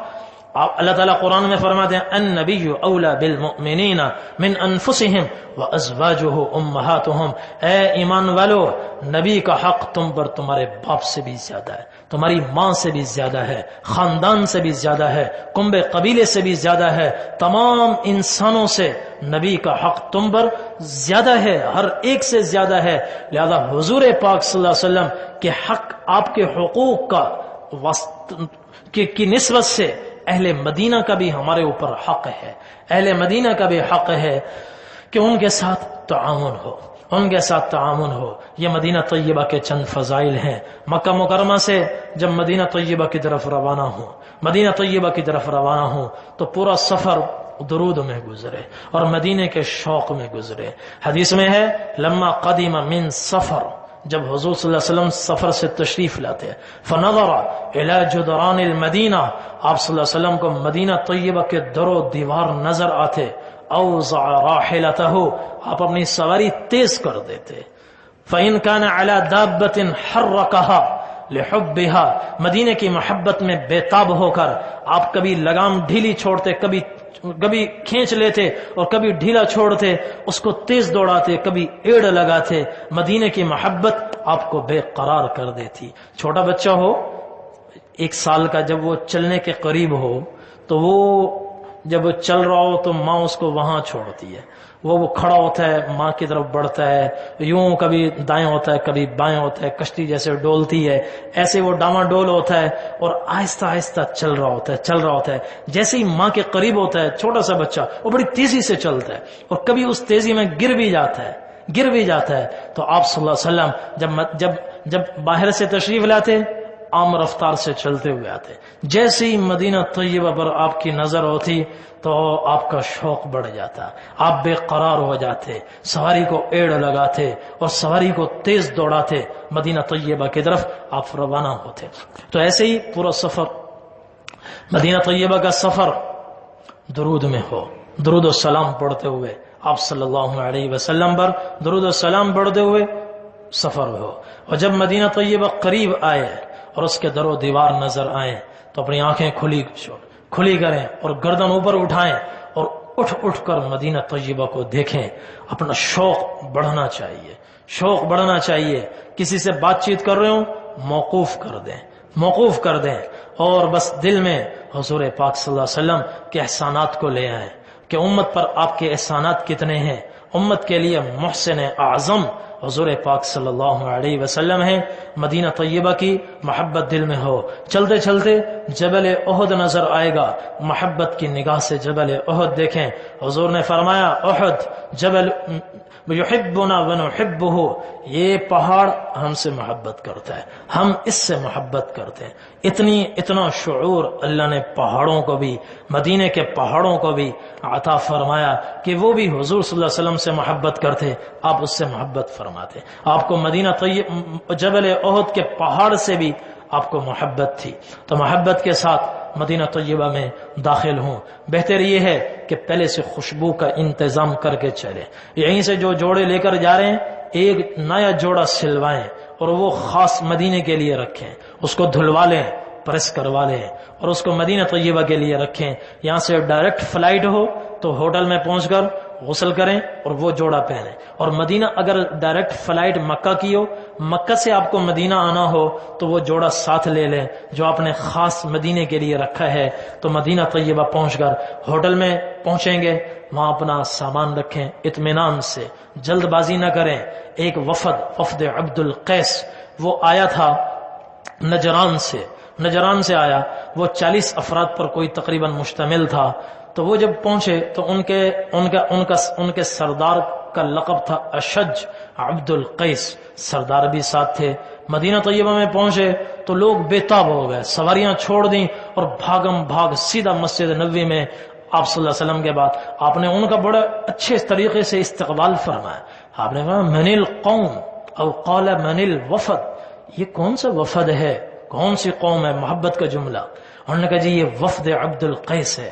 آپ نے فرمایا غیر خزایا ولا ندامہ، مرحبا بالقوم مرحبا بالقوم، واہ واہ واہ واہ ماشاء اللہ، قوم آ گئی، اللہ تعالیٰ تمہیں ہر رسوائی سے بچائے، ہر ندامت سے بچائے، اچھے دن تم دیکھو. ان کا بھی آپ نے ان الفاظ سے شاندار طریقے سے استقبال کیا. یہ جو تیزی میں آئے تھے یہ بھی ایک ادا ہے، اللہ کو محبوب ہے، مگر ایک ادا اس سے بڑھ کر ہے. وہ کیا ہے؟ ان کے سردار تھے الاشج عبد القیس. وہ آرام سے اطمینان سے اترے، اپنی بھی سواری باندھی اور اپنے سارے ساتھیوں کی بھی سواری باندھی اور قریب کوئی کنواں تھا وہاں جا کر غسل کیا، کپڑے جھاڑے، دوسرے کپڑے پہنے، تیار ہو کر پھر حضور صلی اللہ علیہ وسلم کے پاس آئے. آپ نے ان کا بھی استقبال فرمایا. آپ نے فرمایا تمہاری بردباری خصلت، حلم اور بردباری ایسی خصلت ہے جو اللہ تعالیٰ کو بڑی پسند ہے. اس کو آپ نے زیادہ پسند فرمایا. اس لیے ہوٹل میں چلے جائیں، غسل کریں اطمینان سے، نئے کپڑے پہنیں، خوشبو لگائیں، پھر مسجد نبوی کی زیارت کے لیے آپ تشریف لائیں. یہ مسجد نبوی ہے. مسجد نبوی میں آپ تشریف لائیں. یہاں ایک دروازہ آپ کو ملے گا باب جبرائیل. یہ باب جبرائیل کون سا ہے؟ یہ دروازہ باب السلام، جہاں سے پہلا گیٹ نمبر 1 باب السلام ہے، یہاں یہ باب السلام ہے. اور ادھر کا دروازہ باب البقی ہے، 41 نمبر ہے. اس کے ساتھ ہی ایک دروازہ ہے باب الرحمہ. اس کے بعد ایک دروازہ ہے باب جبرائیل، غالباً 39 نمبر ہے. تو یہ 1 نمبر ادھر ہے. ادھر سے یہ یوں چلتے ہوئے چاروں طرف سے 41 یہاں آتا ہے. تو باب جبرائیل ادھر پڑے گا. اس دروازے کو آپ دیکھیں، اس کے بالمقابل وہ دروازہ ہے تو اس کے ساتھ ہی باب جبرائیل. جب آپ صلی اللہ علیہ وسلم باہر سے تشریف لاتے تھے تو اس دروازے، یہ چونکہ آپ کے گھر کی پشت پر ہے، پیچھے ہے اور سیدھا مسجد میں آتا ہے، تو آپ صلی اللہ علیہ وسلم اس دروازے سے یہاں تشریف لایا کر. اس دروازے سے جانا افضل ہے. پہلی مرتبہ اس دروازے سے چلے جائیں، ورنہ وہاں پر خاص طور پر عصر سے 1-1.5 گھنٹہ پہلے وہاں شرطے بیٹھے ہوتے ہیں، چونکہ یہ سیدھا راستہ آپ کو لے کر آتا ہے جنت البقی، ریاض الجنہ میں، اور وہ پہلے سے کھچا کھچ انسانوں سے بھرا ہوتا ہے. اس وجہ سے وہ دروازہ بھی بند ہو جاتا ہے، آنے کا راستہ نہیں ہوتا. لیکن کبھی کھلا بھی ہوتا ہے. تو اگر کھلا ہوا ہو تو اس دروازے سے داخل ہوں، ورنہ باب السلام سے آ جائیں یا کسی بھی دروازے سے آپ مسجد نبوی میں تشریف لائیں. اگر موقع ملے تو وہاں سے سیدھا ریاض الجنہ میں آ جائیں، ریاض الجنہ میں تشریف لائیں۔ ریاض الجنہ میں پہنچ کر اگر مکروہ وقت نہ ہو تو 2 رکعت تحیت المسجد ادا کریں، 2 رکعت تحیت المسجد ادا کریں، اور پھر اس کے ساتھ یہ ریاض الجنہ میں محراب النبی ہے صلی اللہ علیہ وسلم، یہاں تشریف لائیں، یہاں 2 رکعت مزید پڑھیں صلاۃ الحاجہ، اس میں یہ دعا کریں، یا اللہ اب میں سلام پیش کرنے کی غرض سے آقائے نامدار سرکار دو عالم صلی اللہ علیہ وسلم کے خدمت اقدس میں حاضر ہونا چاہ رہا ہوں، اے اللہ میری اس حاضری کو قبول فرما، اور اس طرح ادب احترام کے ساتھ سلام پیش کرنے کی سعادت عطا فرما کہ حضور پاک صلی اللہ علیہ وسلم مجھ سے خوش ہو جائیں اور یہ سلام آپ کی بارگاہ میں قبول ہو جائے، آپ صلی اللہ علیہ وسلم کو بھی پسند آئے، اور میرا سلام ذریعہ بنے کہ آپ کی خوشی کا اور پھر خوش ہو کر میری شفاعت کرنے کا۔ یہ دعا کر کے پھر اس کے قریب ہی ایک دروازہ ہوگا، اس کے قریبی یہاں بھی ایک دروازہ، ادھر بھی ایک دروازہ ہے، اس دروازے سے نکل جائیں، نکلنے کا راستہ ہے، باہر نکل کر پھر آپ ایسے بقی کی طرف چلیں گے تو راستے تو آپ کو وہ جالیاں نظر آئیں گی، یہاں آپ صلی اللہ علیہ روضہ رسول صلی اللہ علیہ وسلم کے عین سامنے مواجہہ شریف کے عین سامنے آپ کھڑے ہوں گے، یہاں انتہائی ادب احترام کے ساتھ کھڑے ہوں، موبائل فون ہرگز ہاتھ میں نہ ہو، کوئی کسی بھی چیز کی تصویر لینے کی کوشش نہ کرے۔ مدینہ مسجد نبوی کے چپے چپے کی تصویر آپ کو یہاں مل جائے گی، ہر ایک تصویر نیٹ پر موجود ہے، لہذا وہاں جا کر تصویریں لینے کا کوئی فائدہ نہیں، نقصانات بہت ہیں۔ ایک تو توجہ ہٹ جائے گی، اور یہ مسجد نبوی کے تقدس کے بھی خلاف ہے، مسجد نبوی کے ادب احترام کے بھی خلاف ہے۔ اللہ تعالیٰ قرآن کریم میں یہاں سامنے کھڑے ہونے کے آداب وہی ہیں جو نبی کریم صلی اللہ علیہ وسلم کی مجلس کے آداب ہیں، آپ اپنی قبر مبارک میں زندہ ہیں، الانبیاء احیاء فی قبورہم یرزقون، انبیاء علیہم السلام اپنی قبروں میں زندہ ہوتے ہیں، اللہ کی طرف سے ان کو رزق ملتا ہے، لہذا زندہ ہیں، آپ کے سامنے کھڑے ہونے کے وہی آداب ہیں جو آپ کی مجلس کے آداب ہیں۔ مجلس کے آداب اللہ تعالیٰ قرآن کریم میں بیان فرماتے ہیں، یا ایھا الذین آمنوا لا ترفعوا اصواتکم فوق صوت النبی ولا تجهروا له بالقول كجهر بعضكم لبعض ان تحبط اعمالکم وانتم لا تشعرون، اے ایمان والو اپنی آواز نبی کی آواز سے اونچی مت کرو، اونچی آواز میں مت بولو، جیسے آپس میں گفتگو کرتے ہو اونچی آوازیں کرتے ہو اس طرح مت کرو، کہیں ایسا نہ ہو تمہاری زندگی بھر کی ساری کمائی ضائع ہو جائے، آگ لگ جائے، تمہاری زندگی بھر کی نیکیاں ضائع ہو جائیں اور تمہیں خبر تک نہ ہو، تم اس خوش فہمی میں رہو ہم تو حج کر آئے، ہم نے مسجد نبوی میں 40 نمازیں ادا کر لیں، ہم نے یہ کر لیا، وہ کر لیا، صدقہ کر لیا، خیرات کر لیا، یہ صرف تمہاری خوش فہمیاں رہ جائیں اور تمہارے ہاتھ کچھ نہ رہے، بے ادبی گستاخی سے تمام زندگی بھر کے اعمال ضائع ہو سکتے ہیں۔ اس لیے ادب کے ساتھ احترام کے ساتھ خواتین اندر بیٹھی ہیں ان کا اور کھلتی ہیں اور وہ سیدھا ریاض الجنہ میں آتے ہیں تو بڑا شور ہوتا ہے، تو خواتین سے بھی درخواست ہے کہ شور نہ کریں، حتی الامکان آرام سے اطمینان سے ادب کے ساتھ قریب ترین حاضر ہوں، اور ریاض الجنہ میں آ کر وہ روضہ رسول کے جتنا قریب ہو کر سلام پیش کر سکیں اتنا ہی بہتر ہے۔ مرد حضرات سامنے آئیں گے اور ادب احترام کے ساتھ سلام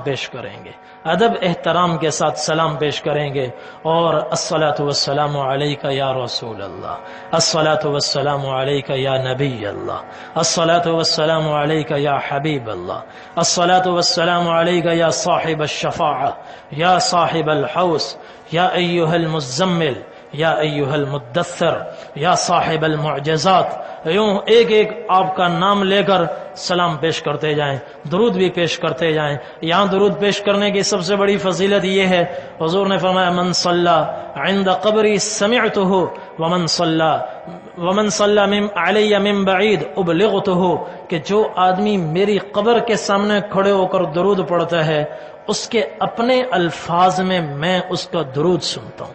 ہماری اپنی آواز پہنچتی ہے، اپنی آواز پہنچتی ہے۔ کتنی بڑی سعادت کی بات ہے، آپ کی آواز اللہ کے رسول تک پہنچ گئی، آپ کی آواز اللہ کے رسول تک پہنچ گئی۔ تو حضور صلی اللہ علیہ وسلم پر ادب احترام کے ساتھ درود ہو اور آپ سے سفارش کی درخواست ہو، یا رسول اللہ میں گناہگار آدمی ہوں، میں سیاہکار آدمی ہوں، اپنی جان پر بے حد و حساب ظلم کر کے آیا ہوں، اور میں خود بھی اللہ تعالیٰ سے استغفار کرتا ہوں، آپ سے بھی سفارش کی درخواست کرتا ہوں، اور یہ درخواست کرتا ہوں کہ آپ میرے لیے قبر مبارک میں اللہ تعالیٰ سے استغفار فرمائیں، اللہ تعالیٰ میرے سارے گناہوں کو معاف فرمائے۔ تو قرآن یہ کہتا ہے حضور صلی اللہ علیہ وسلم کے استغفار کی برکت سے، اپنے استغفار کی برکت سے، شفاعت سے اللہ تبارک و تعالی تمام گناہوں کو معاف فرما دیتے ہیں۔ وَلَوْ أَنَّهُمْ إِذ ظَّلَمُوا أَنفُسَهُمْ جَاءُوكَ فَاسْتَغْفَرُوا اللَّهَ وَاسْتَغْفَرَ لَهُمُ الرَّسُولُ لَوَجَدُوا اللَّهَ تَوَّابًا رَحِيمًا۔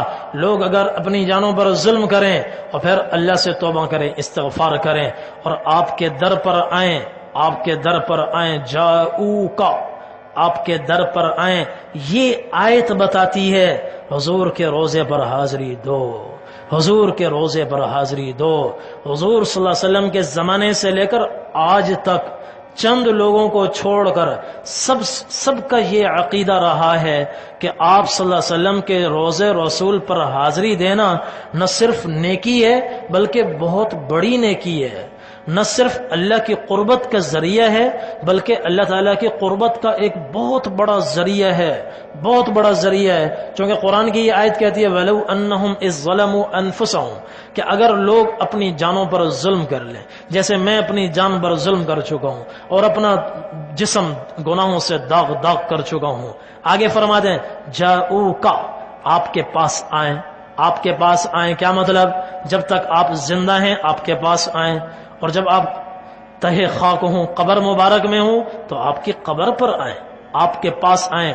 قرآن صرف حضور کے زمانے کے لیے تو نہیں ہے، قیامت تک کے لیے ہے نا، قیامت تک کے لیے۔ اگر جاؤ کا اس کا مطلب یہ نکالا جائے حضور کی زندگی میں حضور کے پاس آئیں، تو اس کا مطلب یہ ہے کہ یہ آیت حضور کے دنیا کے جانے کے بعد ختم ہو گئی، بس ختم ہو گئی۔ نہیں، آج بھی آیت زندہ ہے، آج بھی آیت زندہ ہے۔ ظلم کر کے جاؤ کا آپ کے پاس آئیں، یعنی جب تک آپ زمین سے اوپر ہیں آپ کے پاس آئیں، حیات ہیں آپ کے پاس آئیں، زبان سے درخواست کریں، اور جب آپ اللہ کے پاس ہوں آپ کی قبر پر آئیں، جاؤ کا آپ کی قبر پر آئیں۔ پھر اگلا کام فاستغفر اللہ، خود بھی اللہ سے استغفار کریں، واستغفر لهم الرسول، اور رسول اللہ صلی اللہ علیہ وسلم بھی اس کے لیے استغفار کریں، لوجد اللہ توابا رحیما، دیکھیں گے اللہ سارے گناہ معاف کر دے گا۔ امام عتبی رحمۃ اللہ علیہ بڑے تابعین میں سے ہیں، فرماتے ہیں کہ میں ایک دفعہ آپ صلی اللہ علیہ وسلم کی قبر مبارک کے سرحانے بیٹھا ہوا تھا، آپ کے قریب بیٹھا ہوا تھا پیچھے کی طرف سے، اور میں درود شریف پڑھ رہا تھا، سلام پیش کر رہا تھا۔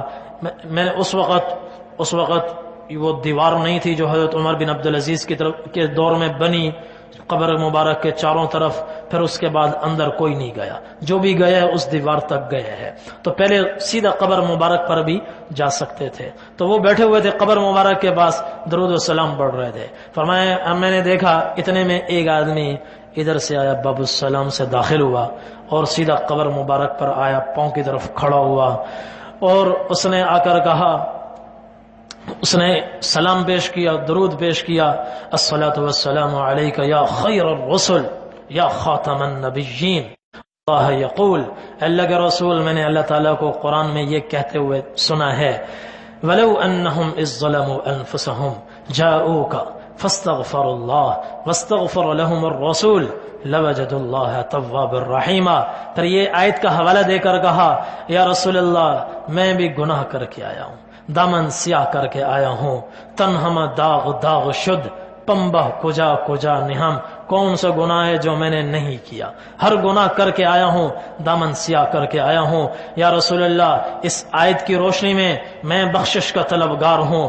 آیت مجھے یہ عمل بتاتی ہے، آپ کے در پر حاضری دوں، اللہ سے استغفار کروں، آپ بھی میرے لیے استغفار کریں تو تب اللہ میرے سارے گناہ معاف کریں گے۔ یا رسول اللہ، اپنے گناہوں کو بخشوانے کے لیے اس آیت کے پیش نظر میں آپ کے قبر مبارک پر حاضر ہوا ہوں، آپ کو گواہ بنا کر آپ کی موجودگی میں خود بھی استغفار کرتا ہوں۔ وَمُسْتَشْفِعًا بِكَ إِلَىٰ رَبِّي، اور آپ کو اللہ کی بارگاہ میں پیش کرتا ہوں، آپ سے سفارش کرواتا ہوں، آپ میرے حق میں سفارش فرمائیں، میرے لیے استغفار فرمائیں، اللہ تعالیٰ میرے گناہ معاف فرمائیں۔ پھر اس نے 4 شعر پڑھے جو آج بھی کتابوں میں موجود ہیں۔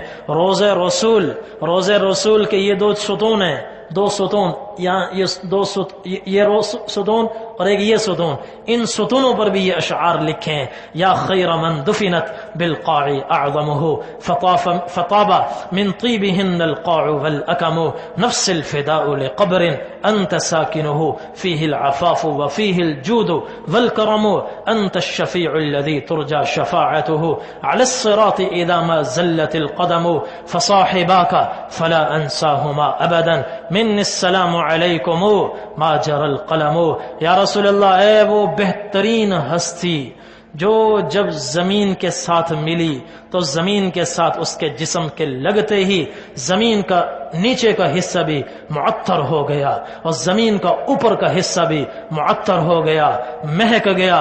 دنیا میں جس کے وجود سے خوشبوئیں پھیل گئیں، دنیا میں جس کے وجود سے خوشبو پھیل گئی، نفس الفداء لقبر انت ساکنہ، میری جان اس قبر پہ قربان ہو جائے جس قبر میں آپ آرام فرما ہیں۔ فیہ العفاف وفیہ الجود والکرم، اللہ کے رسول آپ کی جود و سخا کے کیا کہنے، ہر آدمی کی سخاوت موت پہ ختم ہو جاتی ہے، آپ کے دنیا سے جانے کے بعد سینکڑوں سال گزرنے تک، قیامت تک آپ کی سخاوت ختم نہیں ہوگی، آپ کا کرم جاری رہے گا، آپ کی سخاوت جاری رہے گی۔ اور فصاحباک فلا انساہما ابدا منی السلام علیکم ما جرى القلم، اے اللہ کے رسول میں آپ کو سفارشی بناتا ہوں، سفارش کی درخواست کرتا ہوں قیامت کے دن، خاص طور پر اس وقت جب پل صراط پر قدم ڈگمگا رہے ہوں گے اور لوگ کٹ کٹ کر جہنم میں گر رہے ہوں گے، جہنم کا شکار ہو رہے ہوں گے، اے اللہ کے رسول میرے لیے سفارش کرنا کہ میں پار ہو جاؤں۔ اور پھر کہا، اے اللہ کے رسول میں نہ آپ کا حق ادا کر سکتا ہوں، نہ آپ کے ان 2 ساتھیوں کا حق ادا کر سکتا ہوں، ابو بکر و عمر رضی اللہ عنہما جو آپ کے پڑوس میں آرام فرما ہیں۔ اے اللہ کے رسول میں آپ کو بھی سلام پیش کرتا ہوں، آپ کے ساتھیوں کو بھی سلام پیش کرتا ہوں، صرف آپ کے لیے سلام، آج کے لیے سلام پیش نہیں کرتا، جب تک کائنات میں قلم چلتے رہیں، لوگوں کے قلم چلے، فرشتوں کے قلم چلے، تقدیر کے قلم چلتے رہیں، تب تک میرا سلام آپ کو بھی پہنچتا رہے، آپ کے ساتھیوں کو بھی پہنچتا رہے۔ اور یہ کہہ کر پھر روتے دھوتے ہوئے وہ الٹے پاؤں پیچھے چلے، بقی سے باہر نکلے، تھوڑا آگے چلے، ادھر امام عتبی رحمت اللہ علیہ ان کی آنکھ لگی اور سر گرا، اور اس نیم بے ہوشی کے عالم میں، نیند کے عالم میں حضور پاک صلی اللہ علیہ وسلم کی زیارت ہوئی۔ آپ نے فرمایا، یا عتبی ادرک الاعرابی، عتبی سو رہے ہو، اٹھو، جاؤ بدو کے پاس، کہیں وہ نکل نہ جائے، اور اس کو جا کر بتاؤ میرے استغفار اور سفارش کی برکت سے اللہ نے تمہارے سارے گناہ معاف کر دیے، سارے گناہ معاف کر دیے۔ تو یہ مقام بڑا ادب کا مقام ہے، بڑا ادب کا مقام ہے۔ پھونک پھونک کر قدم رکھیں، آواز بند رکھیں، نیچے نظریں رکھیں، کہیں گستاخی حج کو نہ لے جائے، کہیں گستاخی بے ادبی زندگی بھر کے اعمال کو صفر نہ کر دے۔ اس لیے ادب احترام کے ساتھ حضرت سعید بن یزید رضی اللہ عنہ فرماتے ہیں کہ میں مسجد نبوی میں بیٹھا ہوا تھا، مجھے نیند آ رہی تھی، ہماری زبان میں کہتے ہیں جھوٹے آنا، نیند آ رہی تھی، یوں سر یوں ہو رہا تھا کہ ایک آدمی نے مجھے کنکری ماری، میری آنکھ کھلی، میں نے دیکھا حضرت عمر رضی اللہ عنہ کھڑے ہوئے تھے۔ ان کا ادب دیکھیں، آواز نہیں نکالی، کیا صاحب آواز نہیں دی، کنکری ماری، دیکھا، اشارے سے بلایا، ادھر آؤ، میں قریب گیا، فرمایا وہ دو آدمی باتیں کر رہے ہیں، ان کو پکڑ کر میرے پاس لاؤ۔ وہ دو آدمیوں کو لے کر آئے، ان سے پوچھا من انتما ممن انتما، کون ہو، کہاں سے آئے ہو؟ انہوں نے کہا جی ہم طائف سے آئے ہیں۔ حضرت عمر رضی اللہ عنہ نے فرمایا لو کنتما من اہل المدینہ لأوجعتکما ترفعان اصواتکما فی مسجد رسول اللہ صلی اللہ علیہ وسلم۔ شکر کرو تم مدینہ کے رہنے والے نہیں ہو، باہر سے آئے ہو، جنہیں آداب معلوم نہیں ہوتے، تمہاری جہالت نادانی کی وجہ سے تمہیں معاف کر رہا ہوں۔ اگر تم مدینے والے ہوتے مار مار کر میں تمہارے چہرے بگاڑ دیتا، تمہیں شرم نہیں آتی؟ اللہ کے رسول صلی اللہ علیہ وسلم یہاں قریب پڑوس میں قبر میں آرام فرما ہے اور تم اونچی اونچی آواز میں گفتگو کر رہے ہو، تمہیں حیا نہیں آتی، شرم نہیں آتی؟ تو یہ ادب کا مقام ہے۔ تو ادب احترام کے ساتھ سلام پیش کریں اور بار بار نام لیں، مختلف نام، الصلاۃ والسلام علیک یا رسول اللہ، الصلاۃ والسلام علیک یا نبی اللہ، الصلاۃ والسلام علیک یا شاہد یا نذیر یا مبشر یا داعی الی اللہ، یا ایھا النبی یا ایھا المدثر یا ایھا المزمل یا ایھا الرسول، مختلف نام لے کر، یا صاحب الحوض والشفاعہ یا صاحب المعجزات، آپ کا نام لے کر اور القاب لے کر، مختلف القاب لے کر آپ کی خدمت میں ادب احترام کے ساتھ سلام پیش کیا جائے۔ پھر اس کے بعد دوسرا، اس کے قریب آیا جائے۔ یہاں دوسری جگہ اس پہ لکھا ہوگا ہاں ہونا قبر ابی بکر صدیق رضی اللہ عنہ، آپ کی قبر مبارک کے اوپر لکھا ہوگا ہذا قبر النبی صلی اللہ علیہ وسلم، یہ حضور پاک صلی اللہ علیہ وسلم کی قبر ہے۔ پھر ساتھ میں دائیں طرف ہوں گے تو دائیں طرف لکھا ہوگا کہ ہاں ہونا قبر ابی بکر رضی اللہ عنہ، یہ ابو بکر صدیق رضی اللہ عنہ کی قبر ہے۔ اس کے سامنے بھی ادب احترام کے ساتھ کھڑے ہوں، ان کو سلام پیش کریں، السلام علیک یا خلیفۃ رسول اللہ، الصلاۃ والسلام علیک یا ابا بکر الصدیق، الصلاۃ والسلام علیک یا ثانی اثنین اذ ہما فی الغار، غار میں دو میں سے ایک ہے، آپ کو بھی میرا سلام ہو۔ ان کو سلام پیش کریں، پھر آگے بڑھیں۔ حضرت عمر رضی اللہ عنہ کی قبر ہے، اس کے اوپر، اس سوراخ کے اوپر لکھا ہوگا ہاں ہونا قبر عمر بن الخطاب رضی اللہ عنہ، یہاں حضرت عمر رضی اللہ تعالیٰ عنہ آرام فرما ہے، ان کی قبر ہے۔ اس کے سامنے بھی کھڑے ہو کر ادب احترام کے ساتھ السلام علیک، ان کے لیے درود نہیں ہے، سلام ہے، السلام علیک یا خلیفۃ رسول اللہ عمر بن الخطاب رضی اللہ عنہ جزا اللہ عنا، اے اللہ کے رسول کے خلیفہ عمر بن خطاب، آپ کو بھی ہمارا سلام ہو۔ اللہ تعالیٰ اپنی شان بہتر سے بہتر بدلہ عطا فرمائے۔ پھر اگر وہاں شرطے کھڑے ہوتے ہیں، واپس پلٹنے نہیں دیتے، کہتے ہیں آگے چلو، رخ آگے بڑھو، تو اگر موقع ہو تھوڑا پیچھے آ جائیں، پھر حضور کی صلی اللہ علیہ وسلم کی قبر مبارک پر سلام پیش کریں، درود پیش کریں، پھر آرام سے اس بقی کے دروازے سے باہر چلے جائیں اور پھر مسجد نبوی میں کسی بھی جگہ کسی بھی دروازے سے آ کر اللہ کا شکر ادا کریں کہ اللہ تعالیٰ نے سلام پیش کرنے کی سعادت عطا فرمائی۔ یہ مسجد نبوی کے چند آداب ہیں، چند فضائل ہیں۔ ایک فضیلت آپ صلی اللہ علیہ وسلم نے فرمایا من صلی فی مسجدی ھذا 40 صلاۃ لا تفوته صلاۃ کتب له براءۃ من النار وبراءۃ من العذاب وبراءۃ من النفاق، جس آدمی نے میری مسجد میں 40 نمازیں اس طرح ادا کی، بیچ میں کوئی نماز اس کی نہیں نکلی، کوئی نماز اس کی نہیں چھوٹی، 40 نمازیں پوری پڑھی، 40 نمازیں اس نے پوری پڑھی، بیچ میں کوئی نماز نہیں چھوٹی، تو اللہ تعالیٰ اس کو 3 انعامات عطا فرماتے ہیں۔ جہنم سے برات کا پروانہ اس کو ملتا ہے، اور ہر طرح کے دوسرے عذاب سے بھی برات کا پروانہ اللہ تعالیٰ اس کو عطا فرماتے ہیں، اور تیسری چیز نفاق، منافقت سے برات کا پروانہ بھی اللہ تبارک و تعالی اس کو عطا فرماتے ہیں۔ کتنی عظیم فضیلت ہے، 40 دن نیند کی قربانی دینا کیا مشکل، 40 دن اپنے آرام کی قربانی دینا کیا مشکل، مجاہدہ کرنا کیا مشکل، سوئے ہوئے ہیں اٹھنے کو جی نہیں چاہ رہا، اپنے آپ سے لڑنا، اپنی نیند سے لڑنا کیا مشکل، یا فلائٹ کے لیے صبح سویرے 4 بجے کی فلائٹ ہو تو سست سے سست، کاہل سے کاہل آدمی بھی ایک دم اچھل کے بستر سے کھڑا ہوتا ہے اور پہنچتا ہے 1 گھنٹہ 3 بجے اس کی آنکھ کھل جاتی ہے، 12 بجے بھی سو جائے تو 12 سے 3 تک پتہ نہیں کتنی دفعہ بیچ میں اٹھتا ہے، کہیں 3 نہ بج گیا ہوں، کہیں 3 نہ بج گیا ہوں، چونکہ پتہ ہے کہ فلائٹ نکل گئی 10,000 کا نقصان ہوگا، 50,000 کا نقصان ہوگا، یہاں کتنا بڑا نقصان ہو رہا ہے، کتنا بڑا نقصان ہو رہا ہے۔ تو جیسے دنیا کے لیے ہم اٹھتے ہیں، نیند کے ساتھ لڑتے ہیں، اپنے آپ کے ساتھ لڑتے ہیں، قربانی کر دیتے ہیں، ایسے ہی دین کے لیے اللہ کے رسول صلی اللہ علیہ وسلم خود اپنے لیے اپنے آپ کو جہنم سے چھڑانے کے لیے، اپنے آپ کو نفاق سے نکالنے کے لیے، دنیا کے عذابوں سے اپنے آپ کو نجات دینے کے لیے 8 دن کی قربانی دینا کیا مشکل۔ 40 نمازیں 8 دن میں پوری ہو جاتی ہیں، 8 دن میں۔ خواتین حضرات اپنے ہوٹل میں نماز ادا کریں یا باب النساء، ان کے لیے ایک دروازہ ہے،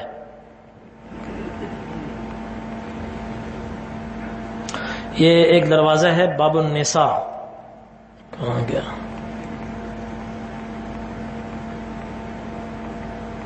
یہ باب النساء یہ جو روزہ جیسے قبلہ ادھر ہے نا، محراب ہے، محراب کے عین سامنے باب الملک فہد دروازہ 21 نمبر، اس کے اس ہاتھ پر، سیدھے ہاتھ پر دروازے کی طرف رخ ہوگا تو الٹی طرف باب النساء دروازہ ہے، یہ عورتوں کا دروازہ ہے۔ ویسے نماز تو پڑھنا عورتوں کے لیے مسجد میں افضل ہے، لیکن ان کو بھی مسجد نبوی میں آنا چاہیے۔ اور یہ میں بات ذکر کر رہا ہوں، عام رواج کے خلاف ایک بات ہے، اور اس لیے ذکر کر رہا ہوں، حضور صلی اللہ علیہ وسلم نے فرمایا لا تمنعوا النساء حظوظهن من المساجد، مسجد کی برکتیں ہیں، مسجد میں اللہ کی رحمتیں ہیں، مسجد کے اپنے فضائل ہیں، وہ فضائل عورتوں کو حاصل کرنے سے مت روکو، عورتوں کو بھی حاصل کرنے دو، جیسے روحانیت ہمیں چاہیے عورتوں کو بھی چاہیے۔ تو عورتوں کو شوہروں سے فرمایا مردوں کے اپنی عورتوں کو مسجد میں آنے سے مت روکو۔ حضور صلی اللہ علیہ وسلم کے زمانے میں عورتیں مسجد نبوی میں آیا کرتی تھی۔ اب جو ہم منع کرتے ہیں وہ اس وجہ سے کہ فتنے پھیل گئے، فتنے بہت ہیں جس کی وجہ سے خطرہ ہے، عزت آبرو خطرے میں پڑ جاتی ہے۔ لیکن یہاں کی میں بات کر رہا ہوں، یہاں کوئی خطرہ نہیں ہے، کوئی فتنہ نہیں ہے، دروازہ الگ ہے، عورتوں کی جگہ الگ ہے، ان کا پورا نظام الگ ہے، لہذا عورتیں اگر آنا چاہیں تو کوئی شوہر ان کو منع نہیں کر سکتا۔ آپ صلی اللہ علیہ وسلم نے فرمایا مت روکو۔ حضرت عبداللہ بن عمر رضی اللہ تعالی عنہما نے جب یہ حدیث سنائی، آگے ان کے بیٹے بیٹھے تھے بلال، انہوں نے کہا واللہ انا لنمنعہن، ہم تو روکیں گے، چونکہ اب وہ زمانہ نہیں رہا۔ تو ادھر انہوں نے حدیث سنائی، فوراً ان کی زبان سے نکلا ہم تو روکیں گے، تو حدیث کا مقابلہ ہو گیا، اور یہ گستاخی میں آ جاتا ہے۔ حالانکہ ان کا ارادہ یہ نہیں، حدیث کا مقابلہ کرنا نہیں تھا، حدیث کو جھٹلانا نہیں تھا، ٹھکرانا نہیں تھا، اس لیے کہ جھٹلانا ہو، ٹھکرانا ہو، یہ چیز آدمی کو کفر تک پہنچا دیتی ہے۔ ان کا مقصد یہ تھا کہ اب وہ دور نہیں رہا، وہ زمانہ نہیں رہا، اب فتنے آ گئے، مگر چونکہ ادھر حدیث آئی ادھر ٹھک کر کے بات آئی، تو حضرت ابن عمر رضی اللہ تعالیٰ نے فرمایا میں تمہیں اللہ کے رسول صلی اللہ علیہ وسلم کی حدیث سناتا ہوں اور تم اوپر سے کہتے ہو ہم روکیں گے۔ راوی نافع فرماتے ہیں اس وقت حضرت ابن عمر عبداللہ بن عمر رضی اللہ تعالیٰ نے بیٹے کو ایسا سخت جملہ ارشاد فرماتے ہیں وہ میں نے پوری زندگی میں ان کی زبان سے نہیں سنا۔ اب پھر کہا میری نظروں سے دور ہو جاؤ، آج کے بعد تم سے بات نہیں کروں گا۔ چنانچہ موت تک اپنے بیٹے سے بات نہیں کی، اور یہ بات نہ کرنا چونکہ اللہ کے لیے ہے۔ حدیث میں جو وعید آئی ہے کہ 3 دن تک جو بات چیت نہیں کریں گے موت آ گئی تو جہنم، وہ ہے جو ذاتی اغراض کی بنیاد پر ہو، دنیا کی بنیاد پر ہو، ذاتیات کی بنیاد پر ہو۔ ایک آدمی بدعت میں مبتلا ہے، اس کو روکنے کے لیے کہتا ہے کہ بھئی جب تک تم بدعت سے بات نہیں آؤ گے میں تمہارے ساتھ بات نہیں کروں گا، تو یہ بغض للہ ہے، جیسے محبت اللہ کے لیے نفرت اللہ کے لیے، تو یہ تو تکمیل ایمان کا ذریعہ ہے، چاہے اس پر 6 مہینے گزریں، سال گزریں، تو میں نے شکل کا جواب دے دیا۔ بہرحال عورتیں اگر مسجد نبوی میں آ جائیں، نماز ہوٹل میں پڑھنا افضل ہے، گھر میں پڑھنا افضل ہے، لیکن آنا چاہیں تو آ سکتی ہیں، کسی طرح کا کوئی فتنہ نہیں ہے۔ اگر وہ بھی مسجد نبوی میں آ کر 40 نمازیں ادا کر دیں انشاءاللہ یہ فضیلت ان کو بھی حاصل ہوگی، اگر وہ اپنے ہوٹل میں ادا کریں انشاءاللہ فضیلت ان کو بھی حاصل ہو جائے گی۔ اور اسی طرح پھر کبھی کبھی اور ریاض الجنہ میں بھی آنا چاہیے۔ روزہ رسول ہے، ریاض الجنہ ہے۔ ریاض الجنہ حضور صلی اللہ علیہ وسلم نے فرمایا ما بین بیتی و منبری روضۃ من ریاض الجنہ، میرے گھر اور منبر کے درمیان کا جو فاصلہ ہے، جو جگہ ہے، یہ جنت کے باغوں میں سے ایک باغ ہے، یہ جنت کا ٹکڑا ہے۔ یہاں پہنچنے والا جس کے قدم یہاں پہنچ گئے، پڑ گئے سبز قالینوں پر، وہ سمجھ لے میں جنت میں پہنچ گیا، میں جنت۔ اور میں آپ کو ایک حدیث سناؤں، جتنی احادیث ہیں ان میں جو فاسق ایمان والے تو سیدھا جنت میں جائیں گے، فاسق فاجر لوگ جہنم میں، پھر جنت میں۔ جہنم سے نکل کر جنت میں جانے والے تو ملتے ہیں احادیث میں، لیکن ایک بھی حدیث ایسی نہیں ملتی کہ جنت میں پہلے اللہ کسی کو جنت میں بھیج دے اور پھر کہے نہیں بھئی یہ تو گناہگار ہے، اس کو نکال کے ادھر کر دو جہنم۔ جنت سے نکال کر کسی کو جہنم میں ڈالا جائے، اس کی ایک حدیث نہیں ملتی، ایک حدیث نہیں ملتی۔ تو میرا ایمان ہے اگر ایمان پر خاتمہ ہو گیا اور ریاض الجنہ میں پہنچ گیا انشاءاللہ سیدھا جنت میں جائے گا، سیدھا جنت میں جائے گا، جہنم کی ہوا نہیں لگے گی بشرطے کہ آداب کی رعایت ہو، آداب کی رعایت ہو۔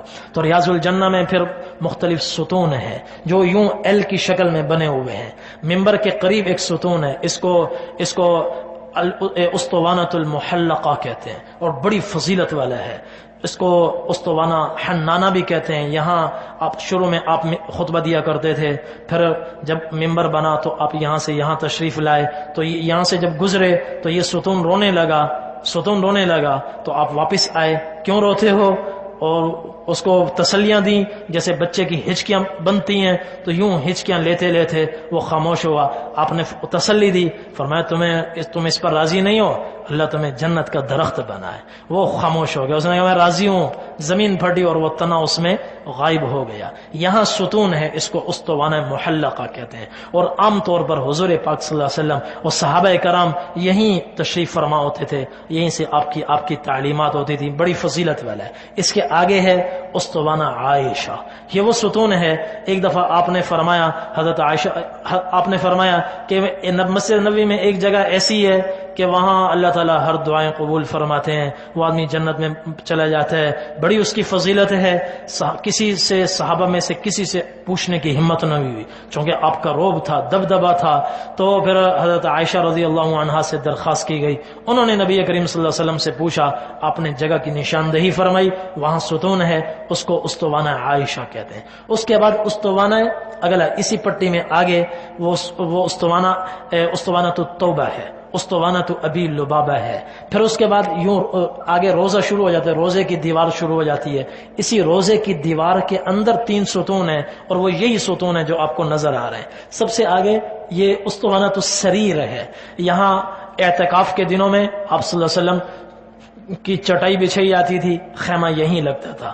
اس کے پیچھے ہے اسطوانۃ الحرس، جہاں حضرت علی رضی اللہ تعالیٰ عنہ تلوار لے کر حضور پاک صلی اللہ علیہ وسلم کے لیے پہرا دیا کرتے تھے۔ اور جب قرآن کریم کی یہ آیت نازل ہوئی واللہ یعصمک من الناس، اب اللہ تعالیٰ ہر ایک کے شر سے آپ کی حفاظت فرمائیں گے، آپ نے حضرت علی سے اور دوسرے صحابہ سے فرمایا اپنے اپنے گھروں کو واپس جاؤ، اب مجھے کسی کی حفاظت کی ضرورت نہیں ہے، اللہ تعالیٰ نے میری حفاظت کا وعدہ فرما لیا ہے، اب کوئی یہودی مجھے نقصان نہیں پہنچا سکتا، کوئی عیسائی نقصان نہیں پہنچا سکتا، کوئی منافق کافر مجھے نقصان نہیں پہنچا سکتا۔ یہ اسطوانۃ الحرس ہے۔ اس کے پیچھے ہے اسطوانۃ الوفود، بڑے بڑے وفود آتے تھے، نبی کریم صلی اللہ علیہ وسلم اس جگہ ان سے ملاقات فرماتے تھے، جیسا کہ ابھی میں نے قصہ ذکر کیا وفد عبد القیس کا، ان کے ساتھ ملاقات بھی اسی ستون پر ہے، اور ان کی تعلیمات حدیث میں بڑی مشہور حدیث ہے، وفد عبد القیس کے نام سے احادیث کی کتابوں میں، لیکن وقت نہیں ہے اس لیے میں سنا نہیں سکتا۔ تو وہ بھی اس جگہ ملاقاتیں ہوتی تھیں۔ یہ خاص ستون ہیں، ان ستونوں کے پاس بھی نماز ہونی چاہیے۔ ریاض الجنہ میں کسی بھی جگہ نماز پڑھنے، 2 رکعت پڑھنے کا اللہ تعالیٰ موقع عطا فرمائے، اور نماز پڑھنی چاہیے۔ اور نبی کریم صلی اللہ علیہ وسلم کا جہاں یہ آپ صلی اللہ علیہ وسلم کا محراب ہے، یہ محراب، اس محراب کے پاس بھی کسی کو سعادت حاصل ہو تو وہ بھی یہ سعادت حاصل کر سکتا ہے۔ یہاں جب محراب کی جو دیوار اٹھائی گئی ہے، یہ ایسی دیوار اٹھائی گئی ہے کہ اگر کوئی آدمی آگے سے آگے ہو کر بھی نماز پڑھے، اس کا سر دیوار کے ساتھ لگ جائے تب بھی اس کا سر وہاں ہوگا جہاں حضور صلی اللہ علیہ وسلم کے قدم مبارک ہوتے تھے، قدم مبارک ہوتے تھے۔ تو اس لیے یہاں بھی نماز پڑھنی۔ اور ایک چیز اور کہ یہ اصحاب صفہ کا چبوترا ہے، یہاں صفہ کے طلباء بیٹھا کرتے تھے اور علم حاصل کرتے تھے۔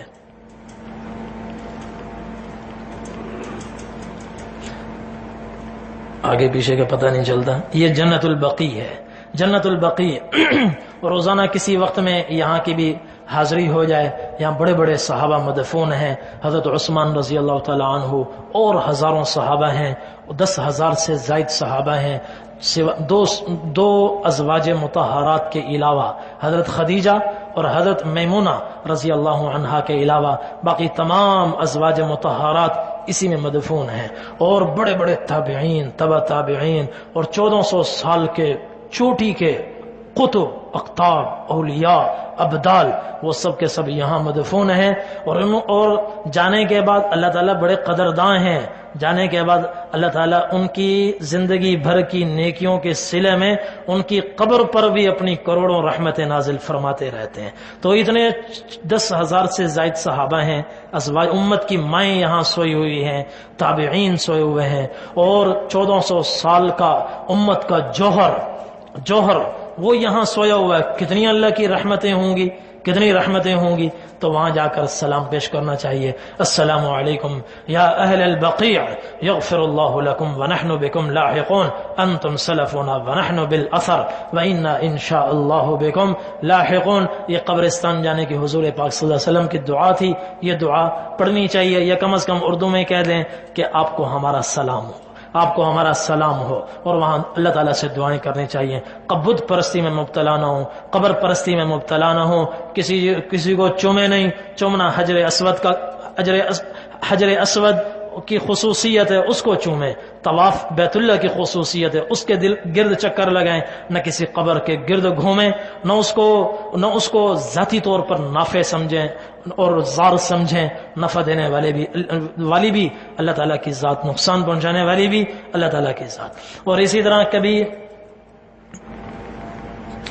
جبل احد، ابھی میں نے سنایا، آپ نے فرمایا یہ احد پہاڑ ہم سے محبت کرتا ہے، ہم اس سے محبت کرتے ہیں۔ پھر اس کے یہ جو احاطہ نظر آ رہا ہے جبل احد کے احاطے میں، یہاں 70 صحابہ مدفون ہیں جو احد کے میدان میں شہید ہوئے، شہدائے احد۔ اور رئیس الشہداء حضرت حمزہ رضی اللہ تعالی عنہ بھی یہاں مدفون ہیں، یہاں مدفون ہیں۔ حضور پاک صلی اللہ علیہ وسلم کے محبوب ترین چچا یہاں مدفون ہیں، اور اتنے بڑے ہیں۔ حضرت حمزہ رضی اللہ عنہ آپ کے محبوب ترین چچا ہیں۔ تو علماء نے لکھا ہے کہ کسی بھی دن جا سکتے ہیں، کوشش ہونی چاہیے کہ جمعرات کو چلے جائیں۔ اور جمعرات کی وجہ کسی حدیث کی وجہ سے نہیں، اس وجہ سے کہ پیر جمعرات کو اعمال حضور صلی اللہ علیہ وسلم کی خدمت میں پیش ہوتے ہیں۔ تو جمعرات کو پیش ہوگا تو آپ کو خوشی ہوگی کہ اچھا فلاں آدمی میرے چچا کی قبر کے پاس کھڑا ہوا ہے، آج میرے چچا سے ملاقات کر کے آ رہا ہے، تو حضور کو خوشی ہوگی۔ تو اس وجہ سے یہاں پر بھی آنا چاہیے، یہاں بھی اللہ تعالیٰ سے دعائیں کرنی چاہیے، ان کے وسیلے سے بھی دعا کر سکتے ہیں۔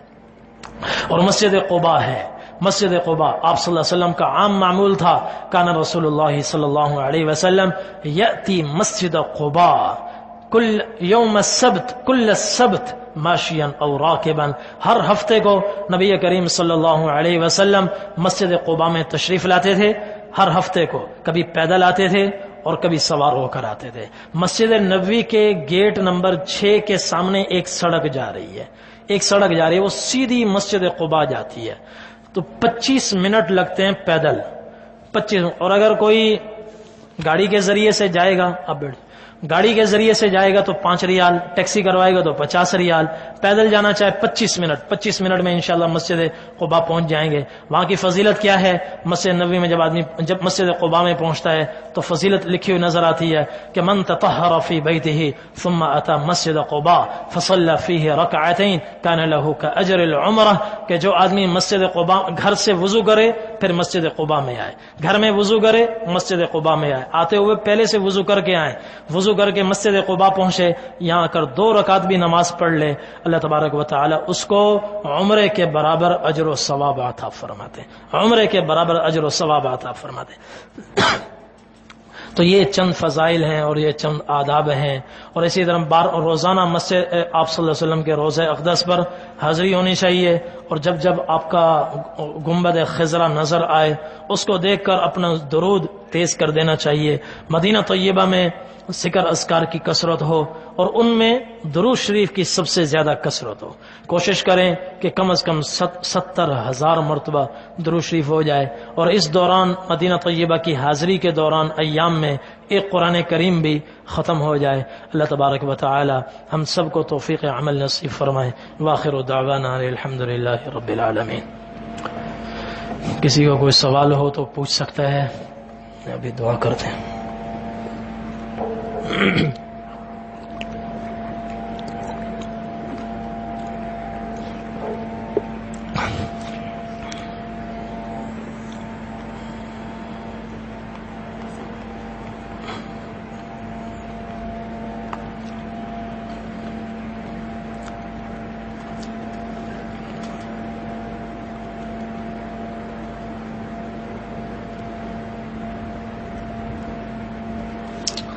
کراچی سے مکہ مکرمہ روانگی، پھر مکہ سے مدینہ منورہ روانگی، پھر مدینے سے 5 ذی الحجہ مکہ کو واپسی ہوگی، تو پوچھ رہے ہیں کہ کون سا حج کریں؟